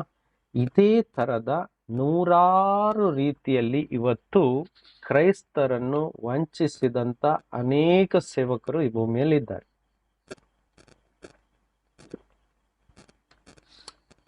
ಕೇಳ್ತಾ ಇದ್ದೀರಲ್ವಾ? ಸೊ ಇವರು ಏನ್ ಮಾಡ್ತಾರೆ? ಆದುಕೊಂಡಂತ ಕ್ರೈಸ್ತ ಜನರನ್ನು ಮೋಸಗೊಳಿಸ್ತಾರೆ. ಮೇರಿ ಸಿಸ್ಟರ್ ಯಾರು? ಯೇಸು ಕ್ರಿಸ್ತನನ್ನು ನಂಬಿ ಬಂದಂತ ಒಂದು ವಿಶ್ವಾಸಿ ಆಗಿದ್ರು. ಪಾಪ ಆ ಸಮಯದಲ್ಲಿ ಸರಿಯಾದ ಸಮಯಕ್ಕೆ ದೇವ್ರು ನಮ್ಮ ಜೊತೆ ಅವ್ರನ್ನ ಜೋಡಿಸಿದಕ್ಕೋಸ್ಕರ ಅವರು ಆ ಹಣವನ್ನ ಕಳಿಸ್ಲಿಲ್ಲ. ಆ ಹಣ ಉಳಿತು ಅವ್ರ ಕೈಯಲ್ಲಿ. ಅರ್ಥ ಆಗ್ತಿದ್ಯಾ? ಒಂದು ಸಲ ಅವ್ರು ಕಳಿಸಿದಿದ್ರೆ ಪುನಃ ಹೊಸ ಟೆಕ್ನಿಕ್ ಯೂಸ್ ಮಾಡಿ ಅವರಿಂದ ಹಣ ತಗೊಳ್ತಿದ್ರು. ಅರ್ಥ ಆಗ್ತಾ ಇದೆಯಾ ನಿಮಗೆ? ಎಣ್ಣೆ ಮಾರುವ ಬಿಸ್ನೆಸ್ ಇಂದ ದೂರನೇ ಇರ್ರಿ. ಎಲ್ರಿಗೂ ಹೇಳ್ತಾರೆ, ಕೆಲವೊಬ್ರು ನೀರು ಮಾರ್ತಾರೆ, ವಸ್ತ್ರಗಳನ್ನು ಮಾರ್ತಾರೆ, ಇಂಥದ್ದು ಅನೇಕ ಇದೆ. ಅದೆಲ್ಲ ಅಸಹ್ಯ, ಬೇಡ ಬಿಡಿ. ಸೊ ದೇವರಾದುಕೊಂಡಂತ ನಾವುಗಳು ಸಹ ಎಷ್ಟು ಎಚ್ಚರವಾಗಿ ಇರಬೇಕು ಅಂತ ಹೇಳಿದ್ರೆ ತುಂಬಾ ಎಚ್ಚರವಾಗಿರ್ಬೇಕು. ಅದಕ್ಕೋಸ್ಕರ ಎಲ್ಲರೂ ಸ್ವಲ್ಪ ಆದ್ರೂ ಸಹ ಈ ಯೇಸುವಿನ ವಾಕ್ಯಗಳನ್ನು ದಿನಾಲು ಕೇಳಿ ಅಥವಾ ಓದಿ ನಮ್ಮ ಹೃದಯದಲ್ಲಿ ಇಟ್ಕೊಳ್ಬೇಕು. ಆಯ್ತಾ? ನಮ್ಮ ಜೀವಿತಕ್ಕೋಸ್ಕರ ಏನು ಬೇಕು ಏನು ಬೇಡವೋ ಎಂಬುದರ ಬಗ್ಗೆ ಈ ಸುವಾರ್ತೆ ವಾಕ್ಯದಲ್ಲಿ ಬರೆದಿಡಲ್ಪಟ್ಟಿದೆ. ನಂಬ್ತೀರಾ? ನೀವು ಓದಿದಿದ್ರೆ ನಿಮ್ಗೆ ಗೊತ್ತಾಗುತ್ತೆ. ನಾವು ಏನ್ ತಿನ್ಬೇಕು, ಏನ್ ಕುಡಿಬೇಕು, ಏನ್ ತೊಟ್ಕೊಳ್ಬೇಕು ಅನ್ನೋದ್ರ ಬಗ್ಗೆ ಯೇಸು ಸ್ವಾಮಿ ಹೇಳಿದ್ದಾರೆ ಇಲ್ವಾ? ಅದ್ರಗೋಸ್ಕರ ಚಿಂತೆ ಮಾಡಬೇಡಿರಿ, ಅದನ್ನೆಲ್ಲ ನಾನು ನಿಮ್ಗೆ ಕೊಡ್ತೀನಿ ಅಂತ ವಾಗ್ದಾನ ಮಾಡಿದ್ದಾರೆ. ಹೌದಾ? ಆಕಾಶದಲ್ಲಿರುವ ಹಕ್ಕಿಗಳನ್ನು ನೋಡಿ, ಅವುಗಳು ಬಿತ್ತುವುದಿಲ್ಲ ಮತ್ತು ಒಟ್ಟಿಗೂಡಿಸುವುದಿಲ್ಲ, ಆದ್ರೂ ನಮ್ಮ ಪರಲೋಕದ ತಂದೆ ಅವರಿಗೆ ಊಟ ಕೊಡ್ತಾರೆ, ಸಾಕ್ತಾರೆ. ಅದಕ್ಕಿಂತ ಎಷ್ಟೋ ಶ್ರೇಷ್ಠರು ನೀವು. ನಿಮಗೆ ಜೀವನದಲ್ಲಿ ಏನೇನ್ ಬೇಕು, ಸಮಾಧಾನ, ರೋಗ ಸೌಖ್ಯ, ನೆಮ್ಮದಿ, ಬಾಳು, ಎಲ್ಲ ಪ್ರೊಟೆಕ್ಷನ್ನು, ಎಲ್ಲವನ್ನು ಅವ್ರು ದಯಪಾಲಿಸ್ತಾರೆ. ಎಲ್ಲಕ್ಕಿಂತ ಹೆಚ್ಚಾಗಿ ಪರಲೋಕ ರಾಜ್ಯವೇ ನಮಗೆ ಕೊಟ್ಟಿದ್ದಾರೆ. ತನ್ನ ಸ್ವಂತ ಮಗನಾದ ಯೇಸುವನ್ನೇ ನಮಗೆ ಕೊಟ್ಟಿದ್ದಾರೆ. ಪಾಪ ಕ್ಷಮೆಯನ್ನು ಉಚಿತವಾಗಿ ಕೊಟ್ಟಿದ್ದಾರೆ. ಆತನ ರಕ್ತವನ್ನು ಉಚಿತವಾಗಿ ಸುರಿಸಿದ್ದಾರೆ. ಹೌದಾ? ಆತನ ಪುನರುತ್ಥಾನವಾದ ತರವೇ ನಮ್ಮನ್ನು ಸತ್ತವರೊಳಗಿಂದ ಪುನರುತ್ಥಾನ ಮಾಡ್ತೀನಿ ಅಂತ ವಾಗ್ದಾನ ಮಾಡಿದ್ದಾರೆ. ಅಂದ್ರೆ ಎಷ್ಟು ದೊಡ್ಡ ವಾಗ್ದಾನ! ನೀವು ಸತ್ತರೂ ಬದುಕುವಿರಿ. ಅಂದ್ರೆ ಯೇಸು ಪುನಃ ಈ ಭೂಮಿಗೆ ಬರುವಾಗ ಯೇಸುವನ್ನು ನಂಬಿ ಸತ್ತಂತ ಎಲ್ಲ ವಿಶ್ವಾಸಿಗಳು ಪುನರುತ್ಥಾನ ಹೊಂದುವರು. ಮತ್ತೆ ಯಾರಾದ್ರೂ ಬದುಕಿದ್ರೆ ಅವರು ಹಾಗೆಯೇ ಮಾರ್ಪಾಡಾಗುವರು, ಬದಲಾಗಿ ಹೋಗೋರು, ಹೊಸ ಶರೀರವನ್ನು ಹೊಂದಿಕೊಳ್ಳೋರು. ಇದೆಲ್ಲ ವಾಗ್ದಾನ ಇರುವಾಗ ನಾವು ಬೇರೆಯವರು ಹೇಳಿದಂತ ಮಾತುಗಳಿಗೆ ತುಂಬಾ ಎಚ್ಚರವಾಗಿರ್ಬೇಕು. ಆ ವ್ಯಕ್ತಿಗಳು ನಮ್ಮನ್ನು ಮೋಸಗೊಳಿಸೋರು ದೂರದಲ್ಲೇ ಇರ್ಬೇಕಂತಿಲ್ಲ, ನಮ್ಮ ಅಕ್ಕಪಕ್ಕದಲ್ಲೇ ಇರ್ಬೋದು, ನಮ್ಮ ಸಭೆಯಲ್ಲಿಯೂ ಸಹ ಇರ್ಬೋದು, ಎಲ್ಲಿಯೂ ಸಹ ಇರ್ಬೋದು, ಅಥವಾ ಯೂಟ್ಯೂಬಲ್ಲಿ ಸಹ ಇರ್ಬೋದು, ಫೇಸ್ಬುಕ್ ಅಲ್ಲಿ ಇರ್ಬೋದು. ಎಲ್ಲಿಂದಾದ್ರೂ ಒಂದೆರಡು ಮಾತು ಕಿವಿಗೆ ಹಾಕಿ ಅದನ್ನು ನಾವು ನಂಬುವಂತೆ ಮಾಡಿದ್ರೆ, ನಾವು ನಂಬಿಬಿಟ್ಟು ಅದರಂತೆ ನಡೆದುಕೊಂಡ್ರೆ ನಾವು ವಂಚಿಸಲ್ಪಟ್ಟ ಹಾಗೆ. ಅದಕ್ಕೋಸ್ಕರ ಜಾಗೃತಿ ಆಗಿರಿ ಅಂತ ತಾನು ಆದುಕೊಂಡಂತ ತನ್ನ ಜನರಿಗೆ ಯೇಸು ಸ್ವಾಮಿ ಹೇಳ್ತಾ ಇದ್ದಾರೆ. Praise the Lord. ಹಾಗಾದ್ರೆ ಇವಾಗ ನೋಡುವ ಇನ್ನೊಂದು ವಾಕ್ಯ. ಇನ್ನು ದೊಡ್ಡ ದೊಡ್ಡ ಸೂಚಕ ಕಾರ್ಯಗಳನ್ನು, ಅದ್ಭುತ ಕಾರ್ಯಗಳನ್ನು ಮಾಡಿ ತೋರಿಸುವರು. ಸೂಚಕ ಕಾರ್ಯ, science, great science and wonders. ಇದ್ರ ಬಗ್ಗೆ ನೀವು ಯೂಟ್ಯೂಬ್ಗಳನ್ನು ತೆಗೆದ್ರೆ ಗೊತ್ತಾಗುತ್ತೆ. ನಾನು ಮೊನ್ನೆ ಒಂದು ಯೂಟ್ಯೂಬ್ ನೋಡ್ತಾ ಇದ್ದಾಗ ಯಾರೋ ಒಂದು ಲಿಂಕ್ ಕಳಿಸಿದ್ರು. ಏನ್ ಮಾಡಿದಾರಂತ, ಆಫ್ರಿಕಾದಲ್ಲಿ ಇಂಥ ಸೂಚಕ ಕಾರ್ಯಗಳು ಜಾಸ್ತಿಯಾಗಿ ನಡೀತಾ ಇದೆ. ಸಭೆಯಲ್ಲಿ ಪ್ರಾರ್ಥಿಸ್ತಾ ಇದ್ದಾರೆ, ಯಾವುದೋ ಟೈಪಿನ ಒಂದು ಅಭಿಷೇಕ ಅವ್ರ ಮೇಲೆ ಆ ಸೇವಕರು ಊದ್ತಾರೆ. ಅವ್ರಿಗೆ ಹಸಿವಾದಾಗತ್ತೆ, ಕುರಿಗಳ ಥರ ಆ್ಯಕ್ಟ್ ಮಾಡ್ತಾರೆ. ಕುರಿಗಳು, ಮೇಕೆಗಳು ಹೇಗೆ ಮಾಡ್ತಾರೆ, ಮೇ ಮೇ ಅಂತ ಎಲ್ಲ ಜನರು. ಅವಾಗ ಅವ್ರು ಹೇಳ್ತಾರೆ ಇವರಿಗೆ ಹಸಿವೆ ಆಗಿದೆ ಅಂತ. ಎಲ್ಲರೂ ಹೊರಗಡೆ ಹೋಗಿ ಅಂತಾರೆ. ಎಲ್ಲರೂ ಹೊರಗಡೆ ಓಡಿ ಬರ್ತಾರೆ. ಅಲ್ಲಿ ಹಸಿರು ಹುಲ್ಲಿರ್ತದೆ, ಅದನ್ನು ಮೇಯಿರಿ ಅಂತ ಆಜ್ಞೆ ಕೊಡ್ತಾರೆ ಮೈಕಲ್ಲಿ. ಅವ್ರು ಹೋಗಿ ಮೇಯ್ತಾ ಇರ್ತಾರೆ. ನನ್ನ ಹತ್ರ ವಿಡಿಯೋ ಇದೆ, ಅದಕ್ಕೋಸ್ಕರ ಹೇಳ್ತಾ ಇದ್ದೀನಿ. ಇಂಥ ಒಂದು ಕೆಟ್ಟ ಪರಿಸ್ಥಿತಿಯಲ್ಲಿ ಇವತ್ತು ನಮ್ಮ ಈ ಕ್ರಿಸ್ತಿಯ ಮಂಡಲ ಮುಂದೆ ಹೋಗ್ತಾ ಇದೆ. ದೂರ ದೇಶಕ್ಕೆ ಹೋಗೋದು ಬೇಡ, ನಮ್ಮ ನಾರ್ತ್ ಇಂಡಿಯಾದಲ್ಲಿ ಎಲ್ಲ ಜಾಸ್ತಿಯಾಗಿ ಪಂಜಾಬ್ ಕಡೆಯಲ್ಲಿ ಎಲ್ಲ ಹೋದ್ರೆ ತುಂಬ ಕೆಟ್ಟದಾದ ರೀತಿಯಲ್ಲಿ ಸಭೆಗಳು ವರ್ತಿಸ್ತಾ ಇದ್ದಾವೆ. ಹಾಗಾಗಿ ನಾವು ಜಾಗೃತರಾಗಿರ್ಬೇಕು. ಅರ್ಥ ಆಗ್ತಿದ್ಯಾ? ಸೂಚಕ ಕಾರ್ಯಗಳ ಹಿಂದೆ ಓಡಬಾರ್ದು, ತಪ್ಪಾದ ಅದ್ಭುತಗಳ ಹಿಂದೆ ಹೋಗ್ಬಾರ್ದು. ಆದರೆ ಇನ್ನೊಂದು ಪಾಯಿಂಟ್ ಹೇಳ್ತೀನಿ, ರೋಗ ಸೌಖ್ಯ ಇದು ಯೇಸು ಕ್ರಿಸ್ತನು ಮಾತ್ರ ಮಾಡಲಿಕ್ಕೆ ಸಾಧ್ಯ. ಇದನ್ನ ಮೈಂಡಲ್ಲಿ ಇಟ್ಕೊಳ್ಳಿ. ಇನ್ನೊಂದು ದಿನ ಬೇಕಾದ್ರೆ ನಾನು ಕಲಿಸ್ತೀನಿ. ರೋಗ ಸೌಖ್ಯ ಕೊಡ್ಲಿಕ್ಕೆ ಸೈತಾನನಿಂದ ಸಾಧ್ಯನೇ ಇಲ್ಲ. ನಾನು ನಿಮಗೆ ವಾಕ್ಯ ಕೊಟ್ಟು ಪ್ರೂಫ್ ಮಾಡ್ತೀನಿ ಇನ್ನೊಂದು ದಿನ.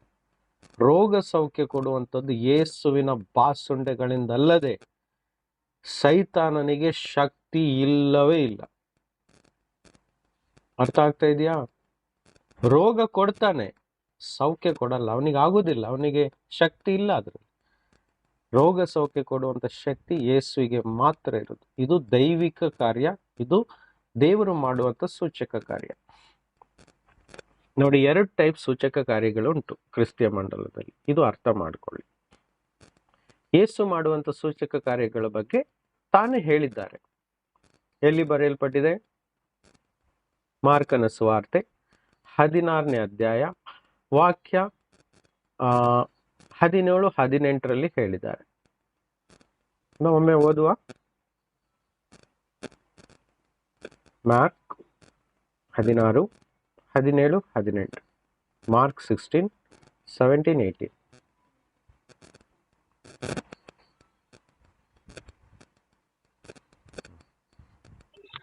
ಇದಲ್ಲದೆ ನಂಬುವುದರಿಂದ ಈ ಸೂಚಕಾರ್ಯಗಳು ಉಂಟಾಗುವರು. ನನ್ನ ಹೆಸರನ್ನು ಹೇಳಿ ದೆವ್ವಗಳನ್ನು ಬಿಡಿಸುವರು, ಹೊಸ ಭಾಷೆಗಳಿಂದ ಮಾತಾಡುವರು, ಹಾವುಗಳನ್ನು ಎತ್ತುವರು, ವಿಷ ಪದಾರ್ಥವೇನನ್ನಾದರೂ ಕುಡಿದರೂ ಅವರಿಗೆ ಯಾವ ಕೇಡೂ ಆಗುವುದಿಲ್ಲ. ಅವರು ರೋಗಿಗಳ ಮೇಲೆ ಕೈ ಇಟ್ಟರೆ ಅವರಿಗೆ ಗುಣವಾಗುವುದೆಂದು ಹೇಳಿದನು. ನೋಡಿ, ಪಾಯಿಂಟ್ ಬೈ ಪಾಯಿಂಟ್ ಹೇಳ್ತೀನಿ. 1, ಯಾವ ಸೂಚಕಗಳು? ನನ್ನ ಹೆಸರಲ್ಲಿ ದೆವ್ವಗಳನ್ನು ಬಿಡಿಸುವರು. ದೆವ್ವಗಳನ್ನು ಸಹ ಬಿಡಿಸುವುದು ಕೇವಲ ಯೇಸುವಿನ ನಾಮದಲ್ಲಿ ಮಾತ್ರ ಸಾಧ್ಯ. ಇವತ್ತು ಅನೇಕ ಸಭೆಗಳಲ್ಲಿ ಕೈ ಇಡುವಾಗ ಕುಣಿದಾಡ್ತಾರೆ, ಕಿರ್ಚಾಡ್ತಾರೆ, ಮಾತಾಡ್ತದೆ ದೆವ್ವ, ಹೌದಲ್ವಾ? ಆದರೆ ಪ್ರಾರ್ಥನೆ ಮಾಡಿದ ಕೂಡಲೇ ಅದು ಬಿಟ್ಟು ಹೋಗಿ ಆ ಮನುಷ್ಯನು ನಾರ್ಮಲ್ ಆಗ್ತಾನೆ ಅಥವಾ ನ್ಯೂಟ್ರಲ್ ಆಗುವುದಾದ್ರೆ ಅದು ಯೇಸು ಮಾಡುವಂತ ಸೂಚಕ ಕಾರ್ಯ. ಅರ್ಥ ಆಗ್ತಾ ಇದೆಯಾ? ಆದ್ರೆ ಕೆಲವೊಬ್ರು ಅದೇ ರೀತಿಯಾದ ಇನ್ನೊಂದು ಟೈಪ್ ಸೂಚಕ ಕಾರ್ಯ ಮಾಡ್ತಾರೆ. ಸರಿ ಇದ್ದಂತ ವ್ಯಕ್ತಿಗೆ ಪ್ರಾರ್ಥನೆ ಮಾಡುವಾಗ ಸುಮ್ಮನೆ ಜಂಪ್ ಮಾಡ್ತಾರೆ, ಸುಮ್ಮನೆ ನಗಾಡ್ತಾರೆ, ಸುಮ್ಮನೆ ಕೆಳಗೆ ಬಿದ್ದು ಉರುಳಾಡ್ತಾರೆ, ಸುಮ್ಮನೆ ವ್ಯಂಗ್ಯ ರೀತಿಯಾಗಿ ವರ್ತಿಸ್ತಾರೆ. ಇದು ಸೈತಾನನು ಮಾಡುವಂತ ಸೂಚಕ ಕಾರ್ಯ. ಯೇಸು ಮಾಡುವಂಥದ್ದು ಸ್ಪಷ್ಟ ಇದೆ. ಏನು? ಅವರಿಗೆ ಜೀವ ಕೊಡ್ತಾರೆ. ದುಷ್ಟ ದೆವ್ವಗಳಿಂದ ತುಂಬಿದಂತ ಆ ಶರೀರವನ್ನು ಬಿಡುಗಡೆ ಮಾಡಿ ಅವರಿಗೆ ನ್ಯೂಟ್ರಲ್ ಮಾಡ್ತಾರೆ. ಇದು ಯೇಸು ಮಾಡುವಂಥದ್ದು. ಸರಿದಂತ ವ್ಯಕ್ತಿಗಳಿಗೆ ಪ್ರಾರ್ಥನೆ ಮಾಡುವಾಗ ಅವರು ತಪ್ಪಾದ ರೀತಿಯಲ್ಲಿ ವರ್ತನೆ ಮಾಡಿದ್ರೆ ಇದು ದೆವ್ವಗಳು ಮಾಡುವಂತ ಕಾರ್ಯ. ಯಾಕೆ? ದೆವ್ವಗಳನ್ನು ಓಡಿಸಿದ್ದು ಯೇಸು ಬೈಬಲಲ್ಲಿ ರೆಕಾರ್ಡ್ ಉಂಟು ಅನೇಕ ಕಡೆ. ಹೌದಾ? ಒಬ್ಬ ವ್ಯಕ್ತಿಯಲ್ಲಿ 2,000 ದೆವ್ವಗಳಿದ್ದು ಓಡಿಸಿ ಆ ವ್ಯಕ್ತಿ ನಾರ್ಮಲ್ ಆಗಿದ್ದನ್ನು ನೋಡಿ ಊರೇ ಆಶ್ಚರ್ಯ ಪಡ್ತಾರೆ ಅಲ್ವಾ? ಹಂದಿಗಳಲ್ಲಿ ಓಡಿಸ್ತಾರೆ ದೆವ್ವಗಳು. ಇದು ಯೇಸು ಮಾತ್ರ ಮಾಡ್ಲಿಕ್ಕೆ ಸಾಧ್ಯ. ಯಾಕಂದ್ರೆ ಸೈತಾನನನ್ನು ಓಡಿಸಲ್ಲ. ಯಾರೇ ಆದ್ರೂ ತಮ್ಮ ಗ್ಯಾಂಗ್ ಅಲ್ಲಿ ಇರುವಂತ ವ್ಯಕ್ತಿಗಳನ್ನು ಕೊಲೆ ಮಾಡ್ತಾರ? ಇಲ್ಲ. ಟೆರರಿಸ್ಟ್ಗಳನ್ನೇ ಕೊಲೆ ಮಾಡ್ತಾರ? ಇಲ್ಲ. ಅದೇ ರೀತಿ ಸೈತಾನನು ತನ್ನ ಗ್ರೂಪ್ ಅಲ್ಲಿರೋರ್ನ ಓಡಿಸಲ್ಲ. ನಾವೇನ್ ನಂಬ್ತೀವಿ? ದೆವ್ವಗಳನ್ನು ಓಡಿಸುವುದು ಸಹ ಸೈತಾನನ ಕಾರ್ಯ ಅಂತ. ಅವನು ಓಡಿಸಕ್ ಆಗುವುದೇ ಇಲ್ಲ. ವಾಕ್ಯ ಸ್ಪಷ್ಟ ಇದೆ. ಇನ್ನೊಂದಿನ ಕಲಿಯೋಣ. ಓಕೆ, ಮುಂದೆ ಹೊಸ ಭಾಷೆಗಳನ್ನು ಆಡುವುದು. ಇದು ಇನ್ನೊಂದು ದೊಡ್ಡ ಟ್ರ್ಯಾಪ್ ಆಗ್ಬಿಟ್ಟಿದೆ ಇಡೀ ಲೋಕದಲ್ಲಿ. ಇಡೀ ಲೋಕವನ್ನೇ ಮರಳುಗೊಳಿಸಿದೆ.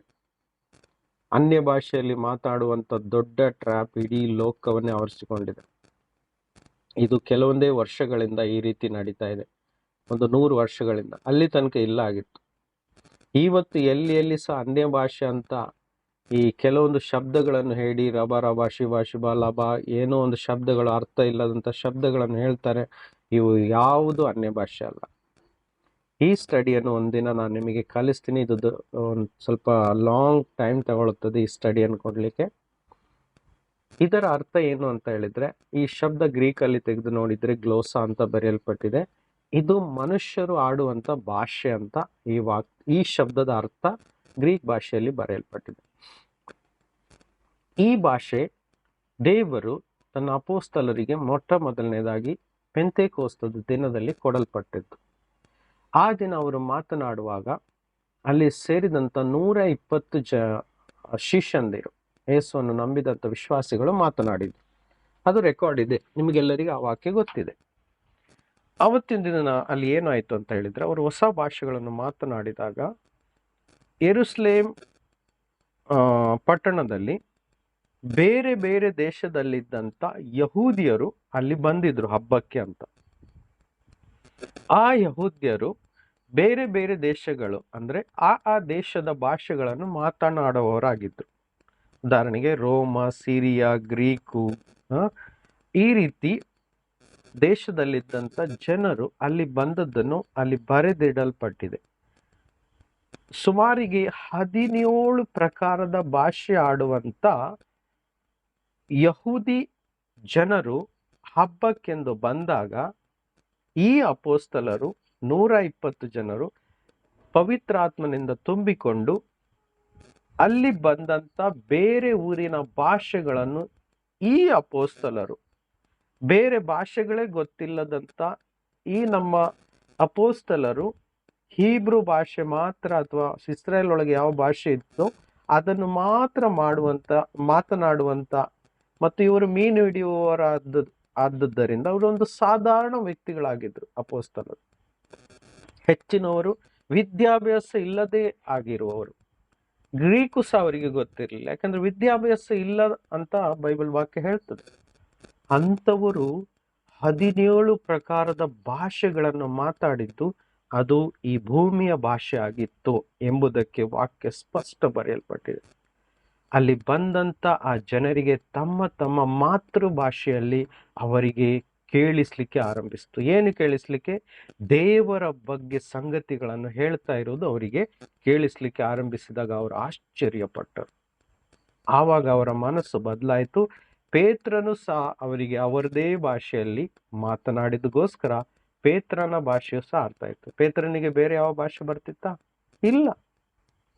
ಅಲ್ಲಿ ಬಂದಂತ ಅನೇಕ ಪ್ರಕಾರದ ಭಾಷೆ ಉಳ್ಳ ಜನರಿಗೆ ಪೇತ್ರನು ಸುವಾರ್ತೆಯನ್ನು ಹೇಳ್ತಾನೆ. ಯಾಕಂದ್ರೆ ಪೇತ್ರನಿಗೂ ಸಹ ಆವಾಗ ಹೊಸ ಭಾಷೆಗಳು ಸಿಕ್ಕಿತ್ತು. ಆವಾಗ ಅವರಿಗೆ ಅದು ಅರ್ಥ ಆಯ್ತು. ಅಲ್ಲಿ ಬಂದಂತ ಯಹೂದಿ ಜನರಿಗೆ ಅವರು ಸುವಾರ್ತೆಯನ್ನು ನಂಬಿ ದೀಕ್ಷಾ ಸ್ನಾನವನ್ನು ಹೊಂದಿಕೊಳ್ತಾರೆ. 3,000 ಜನರು ಒಂದೇ ದಿನದಲ್ಲಿ ದೀಕ್ಷಾ ಸ್ನಾನ ಹೊಂದಿ ರಕ್ಷಣೆಗೊಳಪಡ್ತಾರೆ. ಆದ್ರೆ ಇವತ್ತು ಏನ್ ಮಾಡಲ್ಪಟ್ಟಿದೆ ಅಂದ್ರೆ, ಅನ್ಯ ಭಾಷೆ ಅನ್ನೋದು ಯಾರಿಗೂ ಅರ್ಥ ಆಗದೆ ಇರುವ ಭಾಷೆ, ದೇವರಿಗೆ ಮಾತ್ರ ಅರ್ಥ ಆಗತ್ತೆ, ಸೈತಾನನಿಗೂ ಅರ್ಥ ಆಗಲ್ಲ ಅಂತ ಟ್ರ್ಯಾಪ್ ಮಾಡಿಬಿಟ್ಟು ಅಲ್ಲಿ ಇಲ್ಲಿ ಬರೆದಿರುವಂತ ವಾಕ್ಯಗಳನ್ನು ಎತ್ಕೊಂಡು ಇದು ಅನ್ಯ ಭಾಷೆ ಅಂತ ಅನೇಕರನ್ನು ಮೋಸಗೊಳಿಸ್ತಾ ಇದ್ದಾನೆ ಸೈತಾನನು. ನಾನು ಹೇಳ್ತಾ ಇದ್ದೆ ಒಂದು ಟೈಮಲ್ಲಿ, ಸುಮಾರು ವರ್ಷಗಳ ಹಿಂದೆ ನಾನು ಬಿಟ್ಟುಬಿಟ್ಟೆ. ಯಾಕಂದ್ರೆ ನನ್ನ ಹತ್ರ ಎಲ್ಲ ವಾಕ್ಯಗಳ ಆಧಾರವಿದೆ. ಅದನ್ನು ನಂಬಿದ್ರ ಮೇಲೆ ಸತ್ಯ ನಾನು ಬಿಡುಗಡೆ ಮಾಡಿದ್ದು. ಓಕೆ, ಎನಿವೆ, ಅದು ಟಾಪಿಕ್ಕೇ ಬೇರೆ. ಈ ರೀತಿಯಾದ ಸೂಚಕ ಕಾರ್ಯವನ್ನು ಮಾಡಿ ಅನೇಕ ಕ್ರೈಸ್ತರನ್ನು ಮರಳುಗೊಳಿಸ್ತಾ ಇದ್ದಾನೆ. ನೋಡಿ, 95%, 99% ಇವತ್ತು ವಿಶ್ವಾಸಿಗಳ ಸಭೆಯಲ್ಲಿ ಅನ್ಯ ಭಾಷೆಗಳನ್ನು ಮಾತಾಡ್ತಾರೆ. ನನ್ನ ಒಂದು ಪ್ರಶ್ನೆ, CSI ಯಲ್ಲಿ ಅನ್ಯ ಭಾಷೆಗಳನ್ನು ಮಾತಾಡ್ತಾರ ಸಿಸ್ಟರ್? ನೀವು ಬಚಾವಾಗಿದ್ದೀರಿ. ದೇವರಿಗೆ ಸ್ತೋತ್ರ, ದೇವರಿಗೆ ಸ್ತೋತ್ರ. ಆ ಒಂದು ಟ್ರ್ಯಾಪ್ ಇಲ್ಲ. ಆದ್ರೆ ನೀವು ಯೂಟ್ಯೂಬ್ ತೆಗೆದು ನೋಡಿ, ಎಲ್ಲ ಸಭೆಯಲ್ಲೂ ವಂಚಿಸಲ್ಪಟ್ಟಿದೆ ಆ ಒಂದು ಭಾಷೆ. ಅದ್ರ ಬಗ್ಗೆ ಕಲಿಯೋಣ ಬರುವ ದಿನ. ಒಂದು ಸಬ್ಜೆಕ್ಟ್ ಆಗಿಟ್ಟು ಅದ್ರ ಬಗ್ಗೆ ಕಲಿಯೋಣ ಡೀಪ್ ಆಗಿ. ಯಾಕಂದ್ರೆ ನಮ್ಗೆಲ್ಲ ವಾಕ್ಯಗಳ ಮಾಹಿತಿ ಬೇಕು. ದಯವಿಟ್ಟು ನಾನು ಒಂದು ಇನ್ಸ್ಟ್ರಕ್ಷನ್ ಕೊಡ್ತೀನಿ.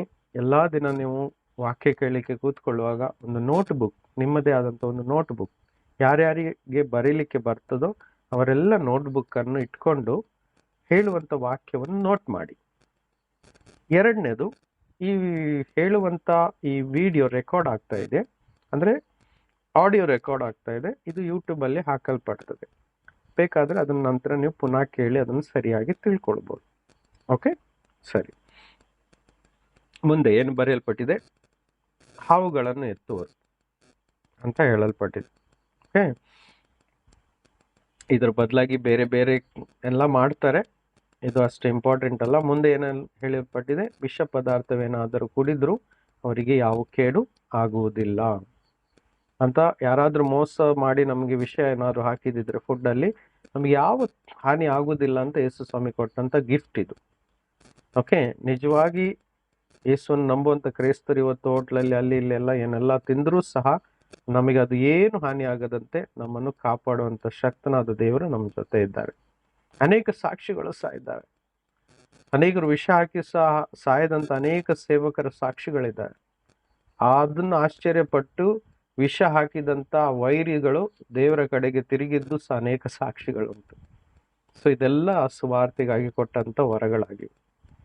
ಅವರು ರೋಗಿಗಳ ಮೇಲೆ ಕೈ ಇಡಲು ಅವರಿಗೆ ಸೌಖ್ಯ ಉಂಟಾಗುವುದು. ಇದು ಸಹ ಯೇಸು ಕೊಟ್ಟಂತ ವರ. ರೋಗಿಗಳನ್ನು ಗುಣಪಡಿಸಲಿಕ್ಕೆ ಶಕ್ತಿ ಇರುವುದು ಯೇಸುವಿಗೆ ಮಾತ್ರ, ಸೈತಾನನಿಗೆ ಇಲ್ಲ. ಆದ್ರೆ ಇವತ್ತು ರೋಗ ಗುಣ ಮಾಡ್ತೀನಿ ಅಂತ ಅನೇಕ ದೇವ ಸೇವಕರು ಪ್ರೇಯರ್ ಮಾಡ್ತಾರೆ, ಹಣ ತಗೊಳ್ತಾರೆ, ಫೇಮಸ್ ಆಗ್ತಾರೆ. ಅದು ನಿಜವಾಗಿ ರೋಗ ಗುಣ ಆಗಿರಲ್ಲ, ಟ್ರ್ಯಾಪ್ ಆಗ್ತಾರೆ. ಗುಣ ಆಗಿದ ತರ ಒಂದು ಆಕ್ಟಿಂಗ್ ಆಗಿರುತ್ತೆ, ಆಮೇಲೆ ಗುಣ ಆಗಿರಲ್ಲ. ಅದು ದೇವರಿಂದ ಅಲ್ಲ, ಅದು ಮಾಡೋದು ದೆವ್ವ. ಇದೇ ವಂಚನೆ. ಇನ್ನೊಂದು ವಂಚನೆ ಇದೆ, ರೋಗ ಸೌಖ್ಯದ ಹಿಂದೆ ಓಡಬಾರ್ದು ಅಂತ ಕೆಲವರು ಕಲಿಸ್ತಾರೆ. ಅದು ತಪ್ಪು ಅಂತ. ಅದು ತಪ್ಪು ಅಂತ ಯಾರು ಹೇಳಿದ್ದಾರೆ ಹೇಳಿ? ಒಂದು ವಾಕ್ಯವನ್ನು ತೆಗೆದುಕೊಂಡು ಬರ್ತಾರೆ. ಯಾವುದು? ಮತ್ತಾಯನ ಸುವಾರ್ತೆ 7:7 ಬರೋ. ಇವತ್ತು ಈ ಮೆಸೇಜ್ ಪಾರ್ಟ್ ದೊಡ್ಡದಾದ್ರೂ ಪರವಾಗಿಲ್ಲ, ನಾವು ನಿಲ್ಲಿಸ್ಬಿಟ್ಟು ಮುಂದಿನ ವಾರ ಸಹ ಅದನ್ನ ಕಂಟಿನ್ಯೂ ಮಾಡುವ, ಆಯ್ತಾ? ಯಾಕಂದ್ರೆ ವಂಚನೆ ಭಾಗ ಎಲ್ಲೆಲ್ಲಿ ಇದೆಯೋ ಅದನ್ನೆಲ್ಲ ನಾವು ಕಲ್ತ್ಕೊಂತ ಹೋಗ್ಬೇಕು, ಸರಿನಾ? ಓಕೆ, ಮತ್ತಾಯನ ಸುವಾರ್ತೆ 7ನೇ ಅಧ್ಯಾಯ.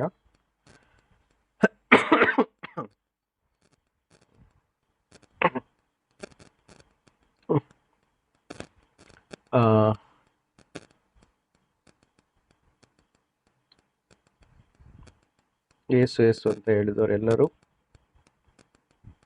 ಸಾರಿ, ಮತ್ತಾಯನ ಸುವಾರ್ತೆ 7 ವಾಕ್ಯ 22 ನೋಡಿ.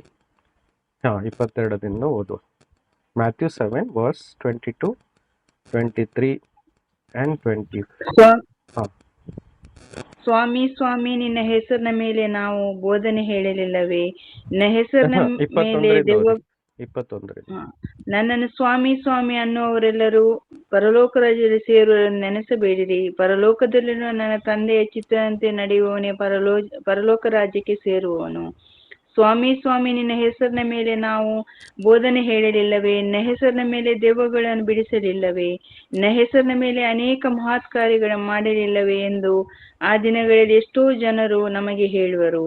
ಆಗ ನಾನು ಅವರಿಗೆ, ನಾನೆಂದೂ ನಿಮ್ಮ ಗುರುತು ಕಾಣೆನು, ಧರ್ಮವನ್ನು ಮೀರಿ ನಡೆಯುವವರೇ, ನನ್ನಿಂದ ತೊಲಗಿ ಹೋಗಿರಿ ಎಂದು ಎಲ್ಲರ ಮುಂದೆ ಹೇಳಿಬಿಡುವೆನು. ಸಾಕು. ಈ ವಾಕ್ಯವನ್ನು ಹೇಳ್ತಾರೆ, ರೋಗ ಸೌಖ್ಯದ ಹಿಂದೆ ಓಡಬಾರ್ದು, ರೋಗ ಸೌಖ್ಯ ಮಾಡಿದ ಕೂಡಲೇ ಪರಲೋಕಕ್ಕೆ ಹೋಗಲ್ಲ ಅಂತ ಹೇಳಿ ಅಲ್ಲಿಯೂ ಸಹ ವಂಚಿಸ್ತಾರೆ. ನಿಮಗೆ ಎಕ್ಸ್ಪ್ಲೈನ್ ಮಾಡ್ತೀನಿ ಕೇಳಿ.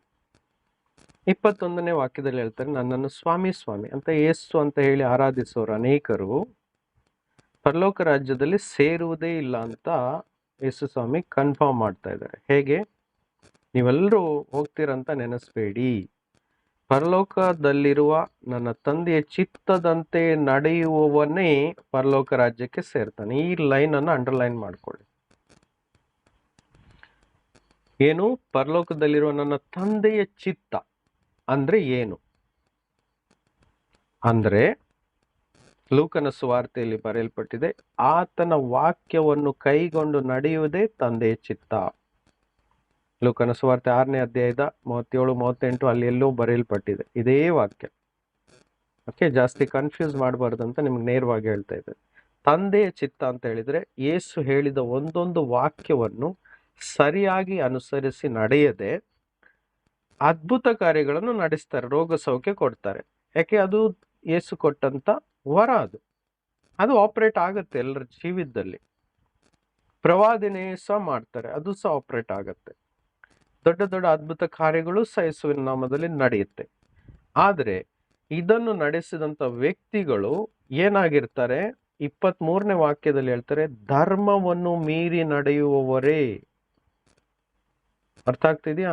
ಅಂದ್ರೆ ದೇವರ ಚಿತ್ತ ಇಲ್ಲದಂತೆ ಅನೇಕ ವಾಕ್ಯಗಳನ್ನು ಮೀರಿ ಕೇವಲ ನನ್ನ ಹೆಸರಿನಲ್ಲಿ ನೀವು ರೋಗ ಗುಣಪಡಿಸಿದ್ದೀರಿ, ಪ್ರವಾದನೆ ಮಾಡಿದ್ದೀರಿ, ದೆವ್ವಗಳನ್ನು ಓಡಿಸಿದ್ದೀರಿ ಅಂತ ಹೇಳಿದ್ರೆ ನಾನು ಆವತ್ತಿನ ದಿನ ನಿಮ್ಮನ್ನು ಯಾರು ನಾನು ಅರಿಯುವುದೇ ಇಲ್ಲ ಅಂತ ಹೇಳುತ್ತೇನೆ. ಕಾರಣ, ನೀವು ದೆವ್ವ ಓಡಿಸಿದ್ದು ಸರಿ, ರೋಗ ಗುಣಪಡಿಸಿದ್ದು ಸರಿ, ಮಹತ್ಕಾರ್ಯ ಮಾಡಿದ್ದು ಸರಿ. ಆದರೆ ಅವ್ರು ಹೇಳ್ತಾರೆ, ನಾನೆಂದು ನಿಮ್ಮ ಗುರುತು ಕಾಣೆನು. ಕಾರಣ, ಧರ್ಮವನ್ನು ಮೀರಿ ನೀವು ನಡೆದಿದ್ದೀರಿ. ಯು ಇವಿಲ್ ಡೂವರ್ಸ್ ಅಂದ್ರೆ ಇನ್ನೊಂದು ಕಡೆ ನೀವು ತಪ್ಪಾದ ಕಾರ್ಯಗಳನ್ನು ಮಾಡಿದ್ದೀರಿ. ಅಂದ್ರೆ ನನ್ನ ವಾಕ್ಯವನ್ನು ಮೀರಿ ನಡೆದಿದ್ರಿ. ಏನು? ಹಣದಾಸೆಗೋಸ್ಕರ ದೆವ್ವಗಳನ್ನು ಬಿಡಿಸಿದ್ದೀರಿ, ವಾಕ್ಯವನ್ನು ಸಾರಿದ್ದೀರಿ, ರೋಗಗಳನ್ನು ಬಿಡಿಸಿದ್ದೀರಿ ನೀವು. ಮತ್ತೆ ಅನೇಕರಿಗೆ ದ್ರೋಹ ಮಾಡಿದ್ದೀರಿ, ನೀವು ಅನ್ಯಾಯ ಮಾಡಿದ್ದೀರಿ ನೀವು. ಅರ್ಥ ಆಗ್ತಿದೆಯಾ? ಇದೇ ಧರ್ಮವನ್ನು ಮೀರಿ ನಡೆಯೋದು. ಒಂದು ಭಾಗವನ್ನು ಸರಿ ಮಾಡಿದ್ದೀರಾ, ನಿಮಗೆ ಕೊಟ್ಟಿರುವಂತ ವರಗಳಿಂದ ರೋಗ ಗುಣಪಡಿಸಿದ್ದೀರಾ, ದೆವ್ವ ಓಡಿಸಿದ್ದೀರಾ, ಅದ್ಭುತ ಕಾರ್ಯಗಳನ್ನು ಮಾಡಿದ್ದೀರಾ. ಆದ್ರೆ ಇನ್ನು ಬೇರೆ ವಾಕ್ಯಗಳನ್ನೆಲ್ಲ ನೀವು ಮೀರಿ ನಡೆದಿದ್ದೀರಾ. ಅದಕ್ಕೆ ಧರ್ಮವನ್ನು ಮೀರುವುದು ಅಂತ ಅರ್ಥ. ಅರ್ಥ ಆಗ್ತಿದ್ಯಾ? ನೋಡಿ, 21ರಲ್ಲಿ ಹೀಗೂ ಸಹ ಹೇಳಿದೆ, ಪರಲೋಕದಲ್ಲಿರುವ ನನ್ನ ತಂದೆಯ ಚಿತ್ತ ಅಂದ್ರೆ ನನ್ನ ಎಲ್ಲ ವಾಕ್ಯಗಳನ್ನು ನೀವು ಕೈಗೊಂಡು ನಡೆದಿಲ್ಲ.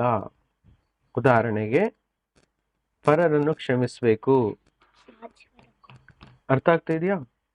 ಪರರನ್ನು ಪ್ರೀತಿಸಬೇಕು. ಇವನ್ನೆಲ್ಲ ಮಾಡಲಿಲ್ಲ.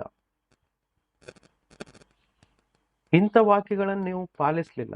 ಆದ್ರೆ ನಾನು ಕೊಟ್ಟಂತ ವರಗಳನ್ನು ನೀವು ಆಪರೇಟ್ ಮಾಡಿದ್ದೀರಾ ಬೇರೆ ಜೀವನದಲ್ಲಿ. ಆದ್ರೆ ನಿಮ್ಮ ಸ್ವಂತ ಜೀವಿತದಲ್ಲಿ ನೀವು ತಂದೆ ಚಿತ್ತದಂತೆ ವಾಕ್ಯಗಳನ್ನು ಪಾಲಿಸದೆ ಧರ್ಮ ಮೀರಿದ್ದೀರಿ. 20ನೇ ವಾಕ್ಯ ನೋಡಿ, ಅವರ ಫಲಗಳಿಂದಲೇ ಅವರನ್ನು ತಿಳಿದುಕೊಳ್ಳಿರಿ. ಒಂದು ವ್ಯಕ್ತಿ, ಒಬ್ಬ ಸೇವಕನನ್ನು ನಾವು ಹೇಗೆ ತಿಳ್ಕೊಳ್ಬಹುದು? ಅವನ ಫಲ ಅಂದ್ರೆ ಅವನ ವರ್ತನೆ, ಅವನ ಬಿಹೇವಿಯರ್, ಅವನ ಆಕ್ಟಿವಿಟಿ. ಅವನು ನಿಜವಾಗ್ಲೂ ನೀತಿವಂತನಾಗಿ ಸೇವೆ ಮಾಡ್ತಾ ಇದ್ದಾನ ಅಥವಾ ದುರಾಸೆಯಿಂದ ಸೇವೆ ಮಾಡ್ತಾ ಇದ್ದಾನ? ಇದನ್ನು ತಿಳ್ಕೊಂಡು ನಾವು ಆ ವ್ಯಕ್ತಿಯನ್ನು ಡಿಸೈಡ್ ಮಾಡ್ತೀವಿ. ಅದೇ ಯೇಸು ಹೇಳ್ತಾ ಇದ್ದಾರೆ. ಯೇಸು ಹೇಳಿದ್ದು, ನೀವು ಗುಣಪಡಿಸುವುದು ತಪ್ಪಲ್ಲ, ಸೂಚಕ ಕಾರ್ಯವನ್ನು ನಡೆಸುವುದು ತಪ್ಪಲ್ಲ, ಪ್ರವಾದನೆ ಮಾಡುವುದು ತಪ್ಪಲ್ಲ.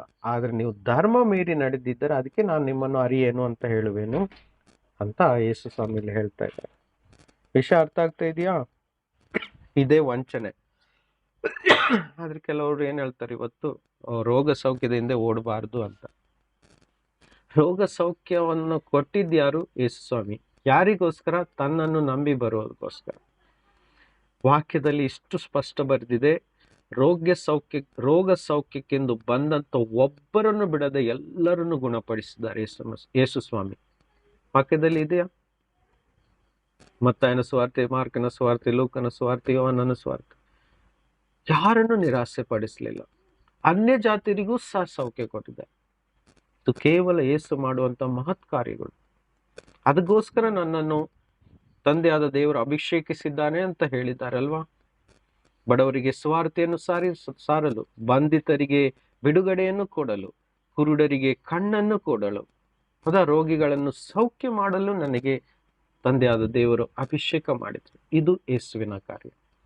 ಅದು ಮಾಡಿ ಬೇರೆ ವಾಕ್ಯಗಳನ್ನು ಮೀರಿ ನಡೆದ್ರೆ ಅದು ಧರ್ಮ ಮೀರಿ ನಡೆಯುವಂಥದ್ದಾಗಿದೆ. ಅಂಥವರಿಗೆ ಸ್ವಾಮಿ ಈ ವಾಕ್ಯಗಳನ್ನು ಹೇಳಿ ಗದರಿಸಿದ್ದಾರೆ. ಸ್ಪಷ್ಟ ಆಯ್ತಾ? ಹಾಗಾಗಿ ನಾವು ತುಂಬ ತುಂಬ ತುಂಬ ಎಚ್ಚರವಾಗಿರಬೇಕು. ಓಕೆ, ನಾನು ಕೊನೆ ಒಂದು ವಾಕ್ಯಕ್ಕೆ ಬರ್ತೀನಿ.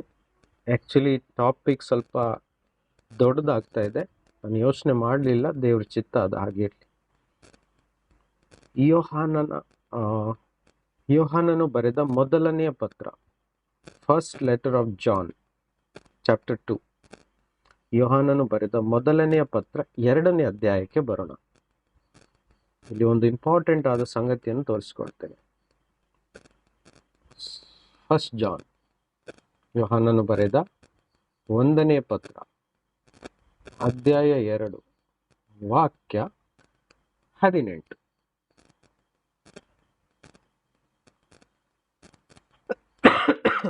Thank you, Jesus.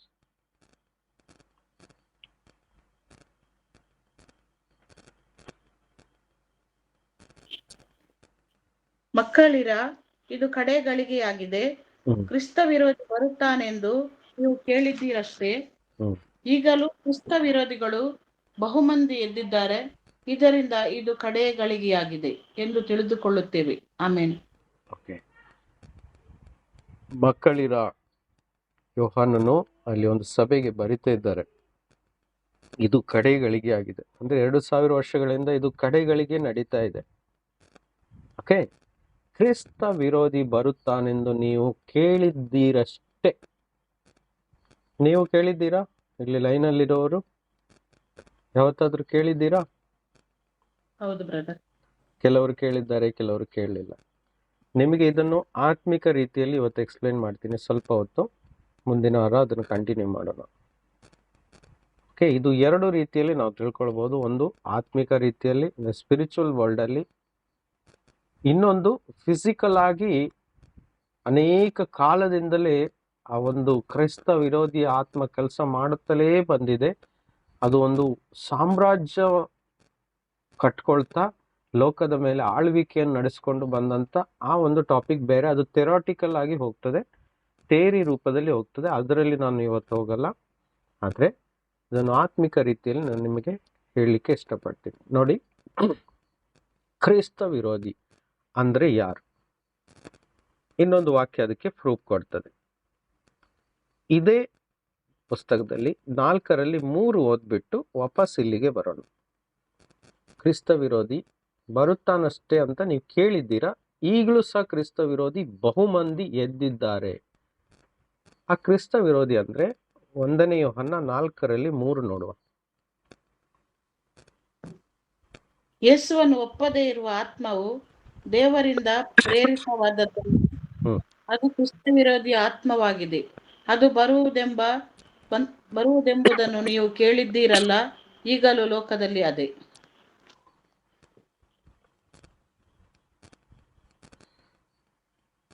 ಕೇಳ್ತಾ ಇದ್ದೀರಲ್ಲ? ನೋಡಿ, ಯೇಸುವನ್ನು ಒಪ್ಪದೇ ಇರುವ ಆತ್ಮವು ದೇವರಿಂದ ಪ್ರೇರಿತವಾದದ್ದಲ್ಲ, ಇದು ಕ್ರಿಸ್ತ ವಿರೋಧಿಯ ಆತ್ಮ ಅಂತ ಹೇಳಿದ್ರೆ, ಯೇಸುವನ್ನು ಒಪ್ಪದೇ ಇರುವ ಆತ್ಮ ಅಂದ್ರೆ ಏನು? ಯೇಸು ಕ್ರಿಸ್ತನು ಕಲಿಸಿಕೊಟ್ಟಂತ ಬೋಧನೆಯ ವಾಕ್ಯಗಳು, ಅಂದ್ರೆ ನಮಗೆ ಕಲಿಸಿಕೊಟ್ಟಂತ ವಾಕ್ಯಗಳಿದ್ದಾವಲ್ಲ, ಸತ್ಯದ ವಾಕ್ಯಗಳು, ಸುವಾರ್ತೆಯಲ್ಲಿರುವಂತ ವಾಕ್ಯಗಳಿದ್ದಾವಲ್ಲ, ಈ ವಾಕ್ಯಗಳಿಗೆ ವಿರೋಧವಾಗಿ ಕಲಿಸುವಂತ ಆತ್ಮ ಅಥವಾ ಯಾವುದೇ ವ್ಯಕ್ತಿ ಆಗಿರ್ಬೋದು, ಆ ವ್ಯಕ್ತಿಯ ಮುಖಾಂತರ ಬೋಧಿಸಲ್ಪಟ್ರೆ ಅಲ್ಲಿರುವುದೇ ಕ್ರಿಸ್ತ ವಿರೋಧಿಯ ಆತ್ಮ. ಅರ್ಥ ಆಗ್ತಾ ಇದೆಯಾ? ಉದಾಹರಣೆಗೆ, ದೇವರ ವಾಕ್ಯ ಹೇಳ್ತದೆ ವಿಗ್ರಹ ಆರಾಧನೆ ಮಾಡಬಾರ್ದು. ಹೌದಾ? ಯೇಸು ಸ್ವಾಮಿ ಪ್ರಕಟಣೆ ಪುಸ್ತಕದ ಕೊನೆಯ ಭಾಗದಲ್ಲಿ, ಕೊನೆಯ ಅಧ್ಯಾಯದಲ್ಲಿ ಹೇಳಿದ್ದಾರೆ, ವಿಗ್ರಹ ಆರಾಧಕರು ನರಕದ ಬೆಂಕಿಗೆ ಹೋಗ್ತಾರೆ ಅಂತ ಹೇಳಿದಾರ. ಹಾಗಾದ್ರೆ ವಿಗ್ರಹ ಆರಾಧನೆ ಮಾಡಬಹುದು ಕ್ರಿಸ್ತ ಧರ್ಮದಲ್ಲಿ ಅಂತ ಬೋಧನೆ ಮಾಡಿದ್ರೆ ಅದು ಕ್ರಿಸ್ತ ವಿರೋಧಿಯ ಆತ್ಮ. ಅರ್ಥ ಆಗ್ತಾ ಇದೆಯಾ? ಇನ್ನೊಂದು ಉದಾಹರಣೆ, ಯಾರನ್ನು ಅಂದ್ರೆ ಆತ್ಮಿಕ ಗುರುಗಳನ್ನು ಯಾರನ್ನು ನೀವು ತಂದೆ ಅಂತ ಹೇಳಬೇಡಿರಿ ಅಂತ ಹೇಳಿದ್ರೆ ಅದೇ ಕ್ರಿಸ್ತ ಧರ್ಮದವರು ತಂದೆ ಅಂತ ಕರೀರಿ ಅಂತ ನಮಗೆ ಕಳ್ಸಿಕೊಟ್ರೆ ಇದು ಕ್ರಿಸ್ತನು ಹೇಳಿದ ವಾಕ್ಯಕ್ಕೆ ವಿರೋಧ. ಹಾಗಾದ್ರೆ ಅವರು ಯಾರು? ಕ್ರಿಸ್ತ ವಿರೋಧಿಯ ಆತ್ಮವನ್ನು ಹೊಂದಿದವರು. ಫಾದರ್ ಅಂತ ಒಂದು ಸಿಸ್ಟಮೇ ವರ್ಲ್ಡ್ ಅಲ್ಲಿ ಬಂದಿದೆ, ಹೌದಾ? ಫಾದರ್ ಫಾದರ್ ಫಾದರ್, ಇದು ಯೇಸು ಕ್ರಿಸ್ತನ ವಾಕ್ಯಕ್ಕೆ ವಿರೋಧ. ಅರ್ಥ ಆಗ್ತಾ ಇದೆಯಾ? ನಾನು ಎರಡೇ ಎಕ್ಸಾಂಪಲ್ ಕೊಟ್ಟಿದ್ದೀನಿ. ಹೀಗೆ ನೂರಾರು ವಾಕ್ಯಗಳಿಗೆ ವಿರೋಧವಾಗಿ ದೇವದೂಷಣೆಯ ಮಾತುಗಳನ್ನು ಆಡುವುದೇ ಕ್ರಿಸ್ತ ವಿರೋಧಿಯಿಂದ, ಅಂದ್ರೆ ಕ್ರಿಸ್ತ ವಿರೋಧಿ ಆತ್ಮನಿಂದ ನಡೆಸಲ್ಪಟ್ಟಂತ ವ್ಯಕ್ತಿ ಕ್ರಿಸ್ತ ವಿರೋಧಿ. ಅರ್ಥ ಆಗ್ತಾ ಇದೆಯಲ್ಲ? ನೋಡಿ, ಯೆಹೋವ ವಿಟ್ನೆಸ್ ಅನ್ನೋ ಒಂದು ಸಭೆ ಇದೆ. ಜೆಹೋವ ವಿಟ್ನೆಸ್ ಅನೇಕರಿದ್ದಾರೆ. ಕ್ರೈಸ್ತನನ್ನು ದೈವಿಕ ರೂಪದಲ್ಲಿ, ಅಂದ್ರೆ ದೇವರ ರೂಪದಲ್ಲಿ ಅವ್ರು ನೋಡಲ್ಲ, ಸಾಧಾರಣ ವ್ಯಕ್ತಿಯಾಗಿ ನೋಡ್ತಾರೆ. ದೇವರು ಯೆಹೋವ ಮಾತ್ರ ಅಂತ ಹೇಳ್ತಾರೆ. ಹೌದು, ಆತನು ತಂದೆ. ಆದರೆ ಅದೇ ತಂದೆಯು ಮನುಷ್ಯ ರೂಪವನ್ನು ತಾಳಿ ಮಗನ ಹೆಸರಿನಲ್ಲಿ ಈ ಭೂಮಿಗೆ ಮಾನವನ ರಕ್ಷಣೆಗೆಂದು ಇಳಿದು ಬರ್ತಾರೆ. ಆಮೇಲೆ ನಮಗೆ ಕಲಿಸ್ತಾರೆ, ಶಿಷ್ಯರಿಗೆ ಹೇಳ್ತಾರೆ, ಯಾರ್ಯಾರು ನನ್ನನ್ನು ನೋಡಿದ್ದಾರೋ ಅವರು ತಂದೆಯನ್ನು ನೋಡಿದ್ದಾರೆ. ಯಾಕೆಂದ್ರೆ ತಂದೆ ನನ್ನಲ್ಲಿದ್ದಾರೆ, ನಾನು ತಂದೆಯಲ್ಲಿದ್ದೇನೆ. ನಾನು ಮತ್ತು ತಂದೆ ಒಂದಾಗಿದ್ದೇವೆ, ನಾವಿಬ್ಬರು ಒಂದೇ ಅಂತ ತನ್ನ ದೇವರ ಒಂದು ರೂಪವನ್ನು, ದೇವರ ಒಂದು ಸ್ಥಾನವನ್ನು ತೋರಿಸ್ಕೊಡ್ತಾ ಇದ್ದಾರೆ ಯೇಸ್ವಾಮಿ. ಹಾಗಾದ್ರೆ ಆ ಸಭೆಗಳು ಏನಾಯ್ತು? ಯೇಸುವಿನ ವಾಕ್ಯಕ್ಕೆ ವಿರೋಧವಾಯಿತು. ಅರ್ಥ ಆಗ್ತಾ ಇದೆಯಲ್ಲ? ಈ ರೀತಿ ಅನೇಕ ಸುಳ್ಳು ಬೋಧನೆಗಳುಂಟು. ಈ ಸುಳ್ಳು ಬೋಧನೆಯಿಂದ ನಾವು ಎಚ್ಚರವಾಗಿರ್ಬೇಕು. ಈ ಸುಳ್ಳು ಬೋಧನೆಯನ್ನು ಕಲಿಸುವ ಸೇವಕರು ಕ್ರಿಸ್ತ ವಿರೋಧಿ ಆತ್ಮವನ್ನು ಹೊಂದಿಕೊಂಡಿರುತ್ತಾರೆ. ಅಂದ್ರೆ ಕ್ರಿಸ್ತನನ್ನು ನಂಬದೇ ಇರುವಂತ, ಅಂದ್ರೆ ಕ್ರಿಸ್ತನ ವಾಕ್ಯವನ್ನು ನಂಬದೆ ಕ್ರಿಸ್ತನ ವಾಕ್ಯಕ್ಕೆ ವಿರೋಧವಾಗಿ ಕಲಿಸುವಂತ ಆತ್ಮವೇ ಕ್ರಿಸ್ತ ವಿರೋಧಿ ಆತ್ಮ. ಅಂತ ಸೇವಕರು ಇದ್ದಾರೆ, ಅವರೆಲ್ಲರೂ ಕ್ರಿಸ್ತ ವಿರೋಧಿ ಆತ್ಮವನ್ನು ಹೊಂದಿರುವಂತ. ಇದೇ ಕ್ರಿಸ್ತ ವಿರೋಧಿ. ಸ್ಪಷ್ಟನ ಎಲ್ರಿಗೂ? ಕ್ರಿಸ್ತನ ವಾಕ್ಯಕ್ಕೆ ನಡೆದುಕೊಂಡು ಹೋಗುವಂತ ಪ್ರೇರಣೆಯ ಆತ್ಮವೇ ಕ್ರಿಸ್ತ ವಿರೋಧಿ ಆತ್ಮ. ಅದಕ್ಕೆ ಇಂಗ್ಲಿಷಲ್ಲಿ ಆಂಟೈ ಕ್ರೈಸ್ಟ್ ಅಂತ ಹೇಳ್ತಾರೆ. ಎಲ್ಲರಿಗೂ ಸ್ಪಷ್ಟವಾಗ್ತಿದೆಯಾ? ಅದು ಯಾರೇ ಸಹ ಆಗ್ಬೋದು. ಹೆಚ್ಚಿನದಾಗಿ ಕ್ರಿಸ್ತನ ನಾಮದಲ್ಲಿಯೇ ಇರ್ತಾರೆ ಅವರು. ಇನ್ನೊಂದು ಅರ್ಥ ಏನಂತ ಹೇಳಿದ್ರೆ, ಕ್ರೈಸ್ತನಾಗಿಯೇ ಇದ್ದು ಕ್ರೈಸ್ತನ ಹೆಸರನ್ನೇ ಇಟ್ಕೊಂಡು, ಅಂದ್ರೆ ಕ್ರಿಶ್ಚಿಯನ್ ಅಂತಾನೆ ಇಟ್ಕೊಂಡು ತಪ್ಪಾದ ಯೇಸುವಿನ ಬೋಧನೆಯನ್ನು ಕಲಿಸುವುದಾದ್ರೆ ಆತನೇ ಕ್ರಿಸ್ತ ವಿರೋಧಿ. ಅರ್ಥ ಆಗ್ತಾ ಇದೆಯಾ? ಇನ್ನೊಂದು ಉದಾಹರಣೆ, ಸಾಬ್ಬತ್ ದಿನವನ್ನು ಆಚರಿಸುವಂತ ಕಲ್ಪನೆ, ಆಜ್ಞೆ ನಮಗಿಲ್ಲ ಕ್ರಿಸ್ತರಿಗೆ. ಇದೆಯಾ? ಇಲ್ಲ. ಇವತ್ತು ಸಂಡೇ ಇಂಡಿಯಾದಲ್ಲಿ ರಜೆ ಇರುತ್ತೆ, ಅವತ್ತು ನಾವೆಲ್ಲರೂ ಸೇರಿ ದೇವರ ಆರಾಧನೆಯನ್ನು ಮಾಡ್ತೀವಿ. ಮಿಡಲ್ ಈಸ್ಟ್ ಅಲ್ಲಿ ಫ್ರೈಡೇ, ಅಂದ್ರೆ ದುಬೈ, ಸೌದಿ, ಕತಾರ್ ಈ ಏರಿಯಾದಲ್ಲೆಲ್ಲ ಫ್ರೈಡೇ ರಜೆ ಇರುತ್ತೆ. ಅಲ್ಲಿದ್ದಂತ ಕ್ರೈಸ್ತ ವಿಶ್ವಾಸಿಗಳು ಫ್ರೈಡೇ ಸೇರ್ಕೊಂಡು ಆರಾಧನೆ ಮಾಡ್ತಾರೆ. ಇಸ್ರಾಯೇಲ್ ಅಲ್ಲಿ ಶನಿವಾರ ರಜೆ ಇರುತ್ತೆ, ಶನಿವಾರದಲ್ಲಿ ಸೇರ್ಕೊಂಡು ಆರಾಧನೆ ಮಾಡ್ತಾರೆ. ಇಂಡಿಯಾದಲ್ಲಿ ಭಾನುವಾರ ರಜೆ ಇದೆ, ಭಾನುವಾರ ಸೇರಿಕೊಂಡು ಆರಾಧನೆ ಮಾಡ್ತಾರೆ. ಯಾವಾಗೆಲ್ಲ ಸಮಯ ಸಿಗುತ್ತೋ, ರಜೆ ಸಿಗುತ್ತೋ ಅವಾಗೆಲ್ಲ ನಾವು ಸಭೆಯಾಗಿ ಸೇರಿ ದೇವರ ಆರಾಧನೆ ಮಾಡುವುದು ನಮಗೆ ದೇವರ ವಾಕ್ಯ ನಮಗೆ ಹೇಳಿಕೊಡ್ತದೆ. ಆದರೆ 7ನೆಯ ದಿನ ಸಂಡೇ ಭಾನುವಾರ ಅಂತ ಹೇಳಿದ್ರೆ ಅದು ಹಳವಡಂಬಡಿಕೆ ವಾಕ್ಯವನ್ನು ನಾವು ಹೇಳಿ ಇದು 7ನೆಯ ದಿನ ಸಾಬ್ಬತ್ ದಿನವನ್ನು ಆಚರಿಸಬೇಕು ಅಂತ ಹೇಳಿದ್ರೆ ಇದು ಪುನಃ ಸುಳ್ಳಾಗ್ತದೆ. ಯಾಕಂದ್ರೆ ಯೇಸು ಸ್ವಾಮಿ ಏನ್ ಮಾಡಿದ್ರು, ಈ ಸಾಬ್ಬತ್ ಅನ್ನುವ ಆಜ್ಞೆಯನ್ನು ಕ್ರೂಜೆಯ ಮೇಲೆ ಸಮಾಪ್ತಿ ಮಾಡಿದ್ದಾರೆ. ಅದಕ್ಕೆ ಹೇಳ್ತಾರೆ, ನಾನು ಸಬ್ಬತ್ತಿಗೆ ಒಡೆಯನು, ನಾನು ಸಬ್ಬತ್ತಿನ ಒಡೆಯನು. ಸಾಬ್ಬತ್ ಮನುಷ್ಯರಿಗಾಗಿ ಮಾಡಲ್ಪಟ್ಟಿದೆ ಹೊರತು ಮನುಷ್ಯರು ಸಾಬ್ಬತ್ತಿಗೋಸ್ಕರ ರಚಿಸಲ್ಪಟ್ಟಿದ್ದಲ್ಲ ಅಂತ ಕ್ಲಿಯರ್ ಮಾಡಿ ಕೊಡ್ತಾ ಇದ್ದಾರೆ. ಇವತ್ತು ನಮಗೆ ಸಾಬ್ಬತ್ ಇಲ್ಲ, ಹಳವಡಂಬಡಿಕೆಯ ಯಾವ ಆಜ್ಞೆಗಳು ನಮಗೆ ಇಲ್ಲ. ಅರ್ಥ ಆಗ್ತಾ ಇದೆಯಾ? ಎಲ್ಲವನ್ನು ಹೊಸ ಆಜ್ಞೆಗಳನ್ನಾಗಿ ಪರಿವರ್ತಿಸಿ ನಮಗೆ ಹೊಸ ಒಡಂಬಡಿಕೆಯಲ್ಲಿ ಕೊಟ್ಟಿದ್ದಾರೆ. ಏನು? ಪರರನ್ನು ಪ್ರೀತಿಸಿ. ಅದರಲ್ಲಿ ಎಲ್ಲ ಆಜ್ಞೆಗಳು ಒಳಗೊಂಡಿದೆ. ಅರ್ಥ ಆಗ್ತಿದೆಯಾ? ಪರರನ್ನು ಪ್ರೀತಿಸುವಾಗ ನಾವು ಯಾರನ್ನು ಕೊಲೆ ಮಾಡಲ್ಲ, ಯಾರ ವಸ್ತುಗಳನ್ನು ಕದಿಯಲ್ಲ, ಯಾರನ್ನು ಮೋಸ ಮಾಡಲ್ಲ, ಯಾರನ್ನು ಹುಚ್ಚ ಅಂತ ಹೇಳಲ್ಲ. ಯಾಕಂದ್ರೆ ಅವ್ರನ್ನ ನಾವು ಪ್ರೀತಿಸ್ತೀವಿ. ಅವರ ವಸ್ತುಗಳನ್ನು ಕದಿಯಲ್ಲ, ಅವರ ವಸ್ತುಗಳನ್ನು ಆಸೆ ಪಡುವುದಿಲ್ಲ, ಸುಳ್ಳು ಹೇಳುವುದಿಲ್ಲ ಅವರ ವಿರೋಧವಾಗಿ. ಅವರ ಇದನ್ನ 10 ಆಜ್ಞೆಗಳನ್ನು ಈ ಒಂದೇ ಆಜ್ಞೆಯಲ್ಲಿ ಕವರ್ ಮಾಡಿದ್ದಾರೆ ಯೇಸು ಸ್ವಾಮಿ. ಅರ್ಥ ಆಗ್ತಾ ಇದೆಯಾ? ಸೊ ಹೀಗೆ ಪುನಃ ಯಾರು ಬಂದು ಶಬ್ಬತ್ ದಿನವನ್ನು ಆಚರಿಸಬೇಕು ಅಂತ ಹೇಳಿದ್ರೆ ಸುಳ್ಳಾಗುತ್ತೆ. ಇದೇ ಅಂತ್ಯಕ್ರಿಸ್ತುವಿನ ಕೆಲಸ. ಹೀಗೆ ಅನೇಕ ವಾಕ್ಯಗಳುಂಟು. ಇವತ್ತು ಟ್ರ್ಯಾಪ್ ಆಗ್ತಾ ಇದ್ದಾರೆ. ಎಂತೆಂಥ ಬೋಧನೆಗಳು ಬಂದಿದೆ ಅಂತ ಹೇಳಿದ್ರೆ ಅದು ಊಹಿಸ್ಲಿಕ್ಕೆ ಅಸಾಧ್ಯ ಆಗ್ತದೆ. ಅಷ್ಟು ಕೆಟ್ಟದಾದ ಬೋಧನೆಗಳು ಲೋಕದಲ್ಲಿ ಉಂಟು. ದಯವಿಟ್ಟು ಯಾರು ಡಿಸೀವ್ ಆಗಬೇಡಿ, ವಂಚಿಸಬೇಡಿ, ನಿಮ್ಮನ್ನೇ ನಿಮಗೆ ವಂಚಿಸ್ಕೊಳ್ಬೇಡಿ ಅಂತ ದೇವರು ಅಲರ್ಟ್ ಮಾಡಲಿಕ್ಕೆ ಇಷ್ಟಪಡ್ತಾ ಇದ್ದಾರೆ ಇಲ್ಲಿ. ಓಕೆ, ಒಂದು ವಾಕ್ಯ ಇದ್ರ ಜೊತೆಗೆ ಓದುವ. 2ನೇ ಯೋಹನ್ನ, ಅಂದ್ರೆ ಯೋಹನ್ನನು ಬರೆದ 2ನೇ ಪತ್ರ 1ನೇ ಅಧ್ಯಾಯ. ಯೋಹನ್ನ 2 ಅಧ್ಯಾಯ 1 ವಾಕ್ಯ 7. ಮನುಷ್ಯನಾಗಿ ಬಂದಿರುವ ಯೇಸು ಕ್ರಿಸ್ತನನ್ನು ಒಪ್ಪದೇ ಇರುವ ಮೋಸಗಾರರು ಅನೇಕ ಮಂದಿ ಹೊರಟು ಲೋಕದೊಳಗೆ ಹೋಗಿದ್ದಾರೆ. ಯೇಸುವನ್ನು ಒಪ್ಪದವನು ಮೋಸಗಾರನೋ ಕ್ರಿಸ್ತ ವಿರೋಧಿಯೋ ಆಗಿದ್ದಾನೆ. ಸಾಕು.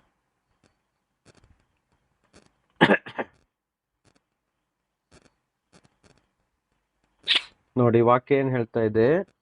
ಮನುಷ್ಯನಾಗಿ ಬಂದಿರೋ ಯೇಸು ಕ್ರಿಸ್ತನನ್ನು ಒಪ್ಪದೇ ಇರುವ ಮೋಸಗಾರರು ಅನೇಕ ಮಂದಿ ಹೊರಟು ಲೋಕದೊಳಗೆ ಹೋಗಿದ್ದಾರೆ. ಯೇಸುವನ್ನು ಒಪ್ಪದವನು ಮೋಸಗಾರನು ಮತ್ತು ಕ್ರಿಸ್ತ ವಿರೋಧಿಯೂ ಆಗಿದ್ದಾನೆ.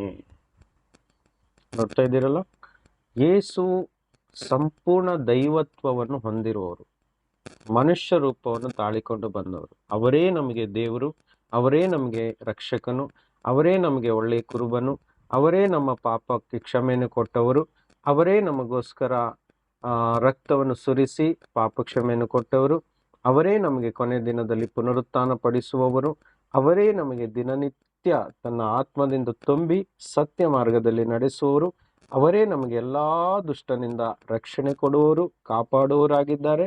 ಅವರೇ ದಿನಾಲು ನಮಗೆ ರೊಟ್ಟಿಯನ್ನು ಕೊಡುವವರು ಸಹ ಆಗಿದ್ದಾರೆ. ಎಲ್ಲವೂ ಯೇಸುವೆ ನಮಗೆ ಕೊಡುವುದು. ಯಾಕೆಂದ್ರೆ ಅವರು ಏಕತ್ವವನ್ನು ಹೊಂದಿದ್ದಾರೆ. ಅವರನ್ನು ವಿಭಜಿಸಬಾರ್ದು ನಾವು.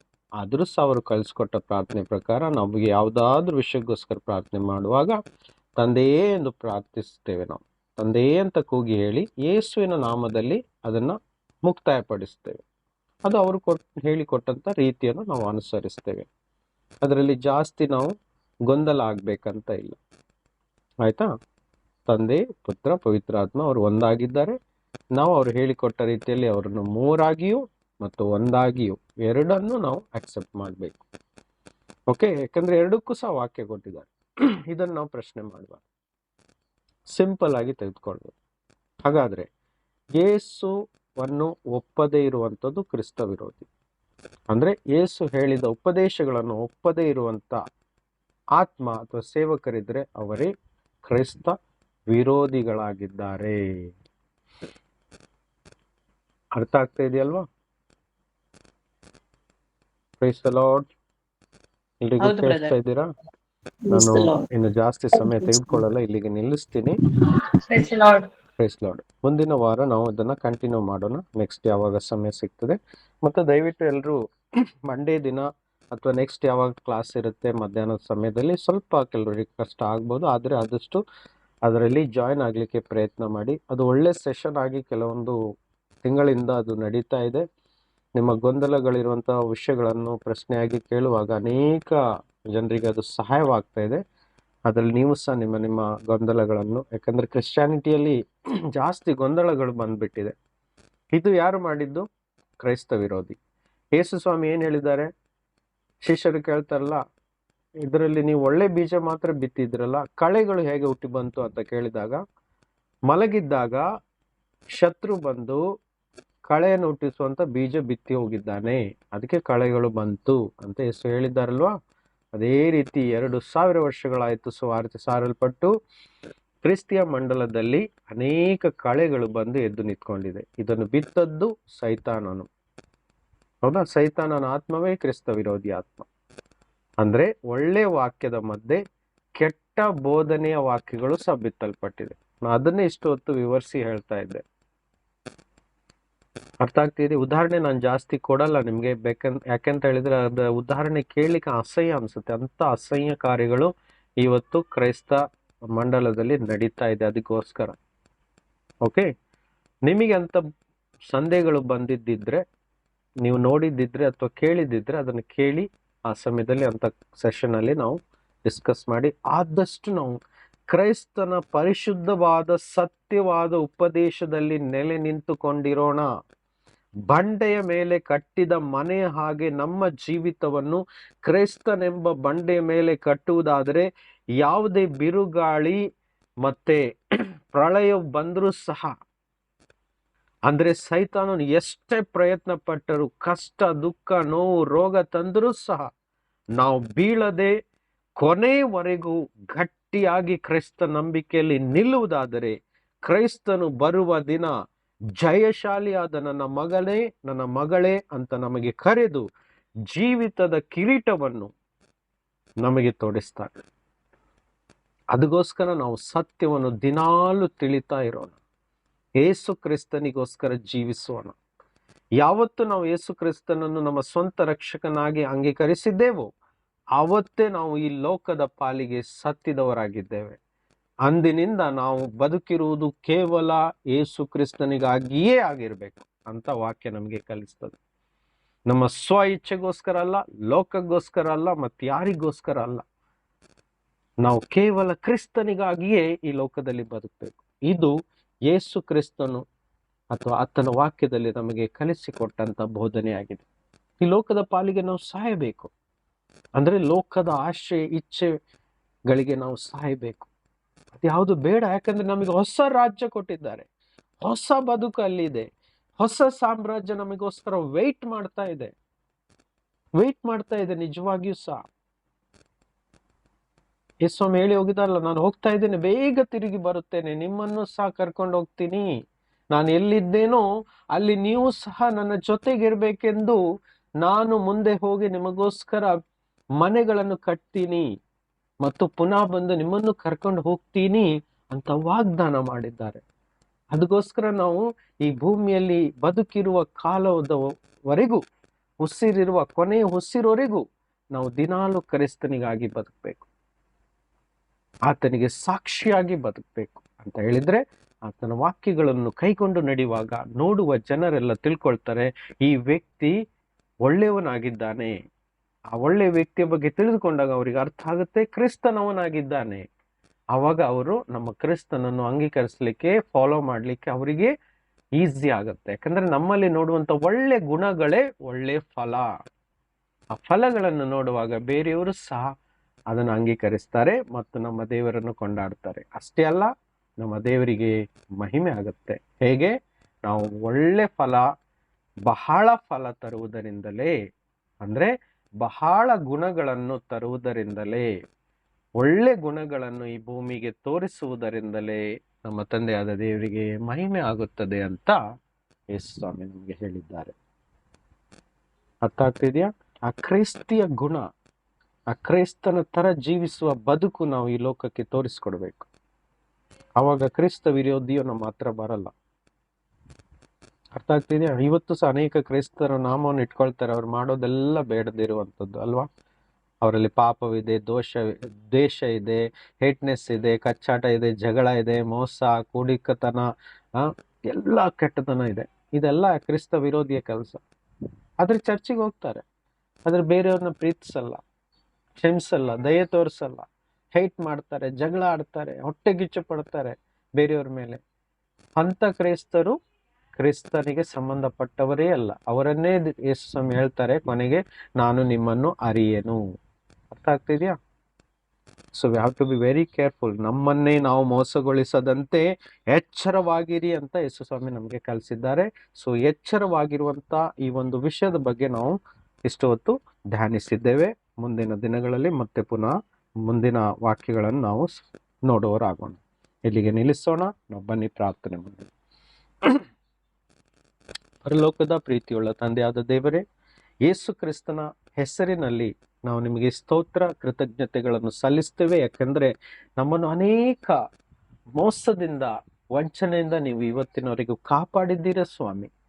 ನಮ್ಮ ಬದುಕನ್ನು ನಾಶವಾಗದಂತೆ, ಮೋಸ ಹೋಗದಂತೆ, ನಷ್ಟವನ್ನು ಅನುಭವಿಸದಂತೆ ಅನೇಕ ವಂಚನೆಯಿಂದ ಇವತ್ತು ನೀವು ಕಾಪಾಡಿಟ್ಟಿದ್ದೀರ ಸ್ವಾಮಿ. ನಮಗಿಂತ ಎಷ್ಟೋ ಶ್ರೀಮಂತರು, ಒಳ್ಳೆಯ ಬುದ್ಧಿ ಉಳ್ಳವರು, ಜ್ಞಾನಿಗಳು ಸಹ ಇವತ್ತು ಆ ಕ್ರಿಸ್ತ ವಿರೋಧಿ ಆತ್ಮನಲ್ಲಿ ವಂಚನೆ ಹೊಂದ್ಬಿಟ್ಟು ಲೋಕದಲ್ಲಿ ನಾಶ ಆಗ್ತಾ ಇದ್ದಾರೆ, ಪಾಪದಲ್ಲಿ ಸಿಕ್ಕಾಕೊಂಡಿದ್ದಾರೆ ತಂದೆ. ಆದರೆ ನಮ್ಮನ್ನು ಇವತ್ತು ನಿಮ್ಮ ಭಯದಲ್ಲಿ, ಭಕ್ತಿಯಲ್ಲಿ, ನಿಮ್ಮ ಸತ್ಯ ವಾಕ್ಯದಲ್ಲಿ ನಡಿಲಿಕ್ಕೆ ಒಂದು ಕೃಪೆ ಕೊಟ್ಟಿದ್ದೀರಿ. ಅದನ್ನು ಕಲೀಲಿಕ್ಕೆ ಕೃಪೆ ಕೊಟ್ಟಿದ್ದೀರಿ ಕರ್ತನೆ. ಅದಕ್ಕೋಸ್ಕರ ತುಂಬ ಹೃದಯದಿಂದ ನಿಮಗೆ ಧನ್ಯವಾದಗಳನ್ನು ಸಲ್ಲಿಸ್ತೇವಪ್ಪ. ನಮಗೆ ಸಹಾಯ ಮಾಡ್ತಾ ಇರು ನೀನು. ದಿನನಿತ್ಯಲೂ ಬಲ ಕೊಡು. ಶೋಧನೆಯನ್ನು ಗೆಲ್ಲಿಕ್ಕೆ ನಮಗೆ ಬಲ ಕೊಡು ಸ್ವಾಮಿ. ಈ ಲೋಕವನ್ನು ಜಯಿಸಲಿಕ್ಕೆ ನಮಗೆ ಶಕ್ತಿ ಕೊಡು. ಯಾಕೆಂದರೆ ನೀನು ಹೇಳಿದ್ಯಾ, ನಾನು ಲೋಕವನ್ನು ಜಯಿಸಿದ್ದೇನೆ, ನೀವು ಧೈರ್ಯವಾಗಿರಿ ಎಂದು. ಆ ಧೈರ್ಯವನ್ನು ನಮಗೆ ದಿನಾಲು ತುಂಬುತ್ತಾ ಇರು ನಿನ್ನ ಆತ್ಮನ ಮೂಲಕ. ಕೊನೆ ಉಸಿರಿರುವವರೆಗೂ ನಿನ್ನ ನಂಬಿಕೆಯಲ್ಲಿ ದೃಢವಾಗಿರಲು ಸಹಾಯ ಮಾಡು ಕರ್ತನೆ. ಇಲ್ಲಿ ಕೇಳುತ್ತಿರುವಂತ ನನ್ನ ಎಲ್ಲಾ ಪ್ರೀತಿಯ ಹಿರಿಯರು, ಸಹೋದರ ಸಹೋದರಿಯರನ್ನು ಆಶೀರ್ವದಿಸು. ನಿನ್ನ ಆತ್ಮನ ಬಲದಿಂದ ತುಂಬು ಕರ್ತನೆ. ಅವರಿಗೆ ಬೆಳಕನ್ನು ಕೊಡು ಸ್ವಾಮಿ, ಧೈರ್ಯವನ್ನು ಕೊಡು ಸ್ವಾಮಿ, ಮಾರ್ಗದರ್ಶನವನ್ನು ದಿನಾಲು ತೋರಿಸ್ತಾ ಇರು ಸ್ವಾಮಿ.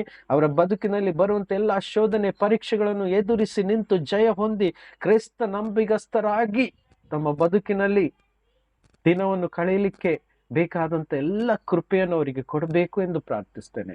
ಅವರ ಜೀವಿತದಲ್ಲಿ ಬೇಕಾದಂತ ಎಲ್ಲ ಅವಶ್ಯಕತೆಗಳನ್ನು ಸಹ ನೀನು ಒಂದೊಂದಾಗಿ ಪೂರೈಸುತ್ತಾ ಅವರ ಜೀವಿತವನ್ನು ಆಶೀರ್ವದಿಸು. ನೀನು ಬಂದಿದ್ದೇ ನಮಗೆಲ್ಲರಿಗೂ ಜೀವ ಇರಬೇಕೆಂತಲೂ ಮತ್ತು ಸಮೃದ್ಧಿಯಾದ ಜೀವ ಇರಬೇಕಂತಲೂ ನೀನು ಭೂಮಿಗೆ ಬಂದಿದೆಯಾ ಯೇಸುವೆ.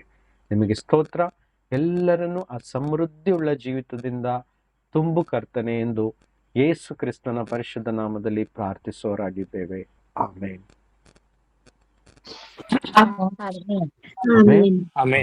ಓಕೆ. ಸೊ ನಾನು ಸ್ವಲ್ಪ ಹೊತ್ತು ಪ್ರೇಯರ್ ಲೀಡ್ ಮಾಡ್ತೀನಿ ಆಯ್ತಾ. ನನ್ನ ಜೊತೆ ಬೇಗ ಮುಗಿಸುವ ಪ್ರೇಯರು, ಒಂದು 5-8 minutes ಅಲ್ಲಿ ಮುಗಿಸುವ. ನಮ್ಮ ರಿಕ್ವೆಸ್ಟು, ಹೇಳಿದ ಒಂದೊಂದು ಪಾಯಿಂಟಿಗೆ 1 ನಿಮಿಷ ಪ್ರೇಯರ್ ಮಾಡಿದ್ರೆ ಸಾಕು. ಯಾಕಂದ್ರೆ ನಮ್ಮ ತಂದೆಗೆ ಎಲ್ಲ ತಿಳಿದಿದೆ. ನಾವು ಹೇಗೆ ನಿಮ್ಮ ಜೊತೆ ಮಾತಾಡ್ತಿರುವಾಗ ನಿಮಗೆ ನನ್ನ ಭಾಷೆ ಅರ್ಥ ಆಗುತ್ತೋ ಅದೇ ರೀತಿ ನನಗಿಂತ ಚೆನ್ನಾಗಿ ನಮ್ಮ ತಂದೆಗೆ ನಮ್ಮೆಲ್ಲರ ಭಾಷೆ ಅರ್ಥ ಆಗುತ್ತೆ ಆಯ್ತಾ. ಶಬ್ದಗಳು ತಪ್ಪಿದ್ರು ಸಹ ಅವರಿಗೆ ಅರ್ಥ ಆಗುತ್ತೆ. 1-2 ಸೆಂಟೆನ್ಸ್ ಅಲ್ಲಿ ಪ್ರೇಯರ್ ಮಾಡಿ ಕೆಲವೊಂದು ಪ್ರೇಯರ್ ಪಾಯಿಂಟ್ಸ್ಗಳನ್ನ ಕವರ್ ಮಾಡೋಣ. ಓಕೆ. ಇದೇ ಪ್ಯಾಟರ್ನ್ಗಳನ್ನ ನೀವು ಅನುಸರಿಸಿ. ಮೊದಲನೇದಾಗಿ ನಾನು ಹೇಳಿದ ಕೂಡಲೇ ಯಾರಾದರೂ ಮ್ಯೂಟ್ ತೆಗೆದ್ಬಿಟ್ಟು ಕ್ವಿಕ್ ಆಗಿ 1 ನಿಮಿಷ ಅಥವಾ ಅರ್ಧ ನಿಮಿಷ ಮಾಡಿದ್ರೆ ಸಾಕು ಪ್ರಾರ್ಥನೆ. ಓಕೆ. ನಂಬರ್ 1 ಆಗಿ ನಾವು ಇರುವಂತ ಈ ದೇಶ, ನಾವು ಇರುವಂತ ಈ ಸ್ಥಳ ಆಯ್ತಾ, ಅದನ್ನ ಕರ್ತನಿಗೆ ಒಪ್ಪಿಸ್ಕೊಟ್ಟು ಅದಕ್ಕೋಸ್ಕರ ಆಶೀರ್ವದಿಸಿ ಪ್ರಾರ್ಥಿಸ್ಬೇಕು.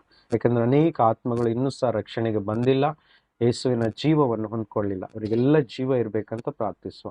ಯಾರಾದ್ರೂ 1 ನಿಮಿಷ ಈ ಭಾರತ ದೇಶಕ್ಕಾಗಿ, ನಮ್ಮ ಈ ಕರ್ನಾಟಕ ರಾಜ್ಯ, ನಾವು ಇರುವಂತ ಈ ಜಿಲ್ಲೆಗಾಗಿ ಪ್ರಾರ್ಥಿಸಿ ಕ್ವಿಕ್ ಆಗಿ. ದೇವರ ರಕ್ಷಣೆ ಬರ್ಲಿಕ್ಕೆ, ಆತನ ಚಿತ್ತ ನೆರವೇರ್ಲಿಕ್ಕೆ. ಎಸ್. ಹಲ್ಲೆಲೂಯಾ. ಸ್ತೋತ್ರವಾಗಲಿ, ಸ್ತೋತ್ರವಾಗಲಿ ಕರ್ತನೆ. ಮಹಾಪರಿಶುದ್ಧನಾದ ಪರಲೋಕದ ಜೀವಗಳ ತಂದೆ ಸ್ತೋತ್ರಪ್ಪ. ಈ ಒಂದು ಒಳ್ಳೆ ಸಮಯದಲ್ಲಿ ಕರ್ತನೆ ಅಪ್ಪ, ನಮ್ಮ ಭಾರತ ದೇಶ, ನಮ್ಮ ಕರ್ನಾಟಕ ರಾಜ್ಯ ನಿಮ್ಮ ಕರಗಳಿಗೆ ಒಪ್ಪಿಸಿ ಸಮರ್ಪಿಸಿ ಕೊಡ್ತಾ ಇದ್ದೇನೆ ಕರ್ತನೆ. ಅಪ್ಪ, ನಮ್ಮ ದೇಶದಲ್ಲಿರುವ ಕರ್ತನೆ 150 ಕೋಟಿ ಜನರನ್ನು ಕರ್ತನೆ ನಿಮ್ಮ ಕರಗಳಿಗೆ ಒಪ್ಪಿಸಿ ಕೊಡ್ತಾ ಇದ್ದೇನೆ. ದೇವರಿನ ಮಾತು ಹೇಳಿದ ಪ್ರಕಾರವಾಗಿ ಒಂದು ಆತ್ಮನ ಸಸ್ಯೋಗುವುದು ನನ್ನ ಚಿತ್ತವಲ್ಲ ಎಂಬುದಾಗಿ ನೀವು ಹೇಳಿರುವಾಗ ದೇವರ ಆತ್ಮನೆ ಒಂದೊಂದು ಆತ್ಮಗಳಿಗಾಗಿನಪ್ಪ ನಾವು ಪ್ರಾರ್ಥಿಸಲಾಗಿದೆ. ದೇವರೇ, ನಮ್ಮ ದೇಶದಲ್ಲಿ ಬೇಕಾದ ಎಲ್ಲ ಪ್ರತಿಯೊಂದು ಅಗತ್ಯತೆಗಳನ್ನು ಒದಗಿಸಿಕೊಡುವ ನೀನಾಗಿದೆ ಕರ್ತನೆ. ನೀವು ವಾಕ್ಯ ಹೇಳಿದ ಪ್ರಕಾರ ನೀವು ಕೇಳಿಕೊಂಡಿದ್ರಿ, ಇಡೀ ಜನಾಂಗವನ್ನು ಅಧೀನ ಮಾಡುತ್ತೇನೆ ಎಂಬುದಾಗಿ ಕರ್ತನೆ. ಅಪ್ಪ ದೇವರ ಅಬ್ರಹಾಮನಿಗೆ ಸ್ವಾಸ್ಥ್ಯವಾಗಿ ಕೊಟ್ಟ ದೇವರು ಕರ್ತನೆ ಅದೇ ರೀತಿ ಕರ್ತನೆ ಇಲ್ಲಿருந்து ಪ್ರತಿಯೊಂದು ಆತ್ಮಗಳನ್ನಪ್ಪ ನಿಮ್ಮ ಕಾರ್ಯಗಳು ಸಮರ್ಪಿಸಿ ಕೊಡ್ತಾ ಇದ್ವಿ. ಪ್ರತಿಯೊಬ್ಬರು ಕಪ್ಪ ನಿಮ್ಮ ಕಡೆ ತಿರುಗಿಕೊಳ್ಳುವಂತ ಸಹಾಯ ಮಾಡಿ ಕರ್ತನೆ. ಆರೋಗ್ಯ ಬಲ ಶಕ್ತಿಯನ್ನು ಕೊಟ್ಟು ಅನುಗ್ರಹಿಸಿದ ಕಾರಣ ಸ್ತೋತ್ರ ಕರ್ತನೆ. ಅಪ್ಪ, ನಿಮ್ಮನೆ ವಾಕ್ಯ ಹೇಳ್ತದೆ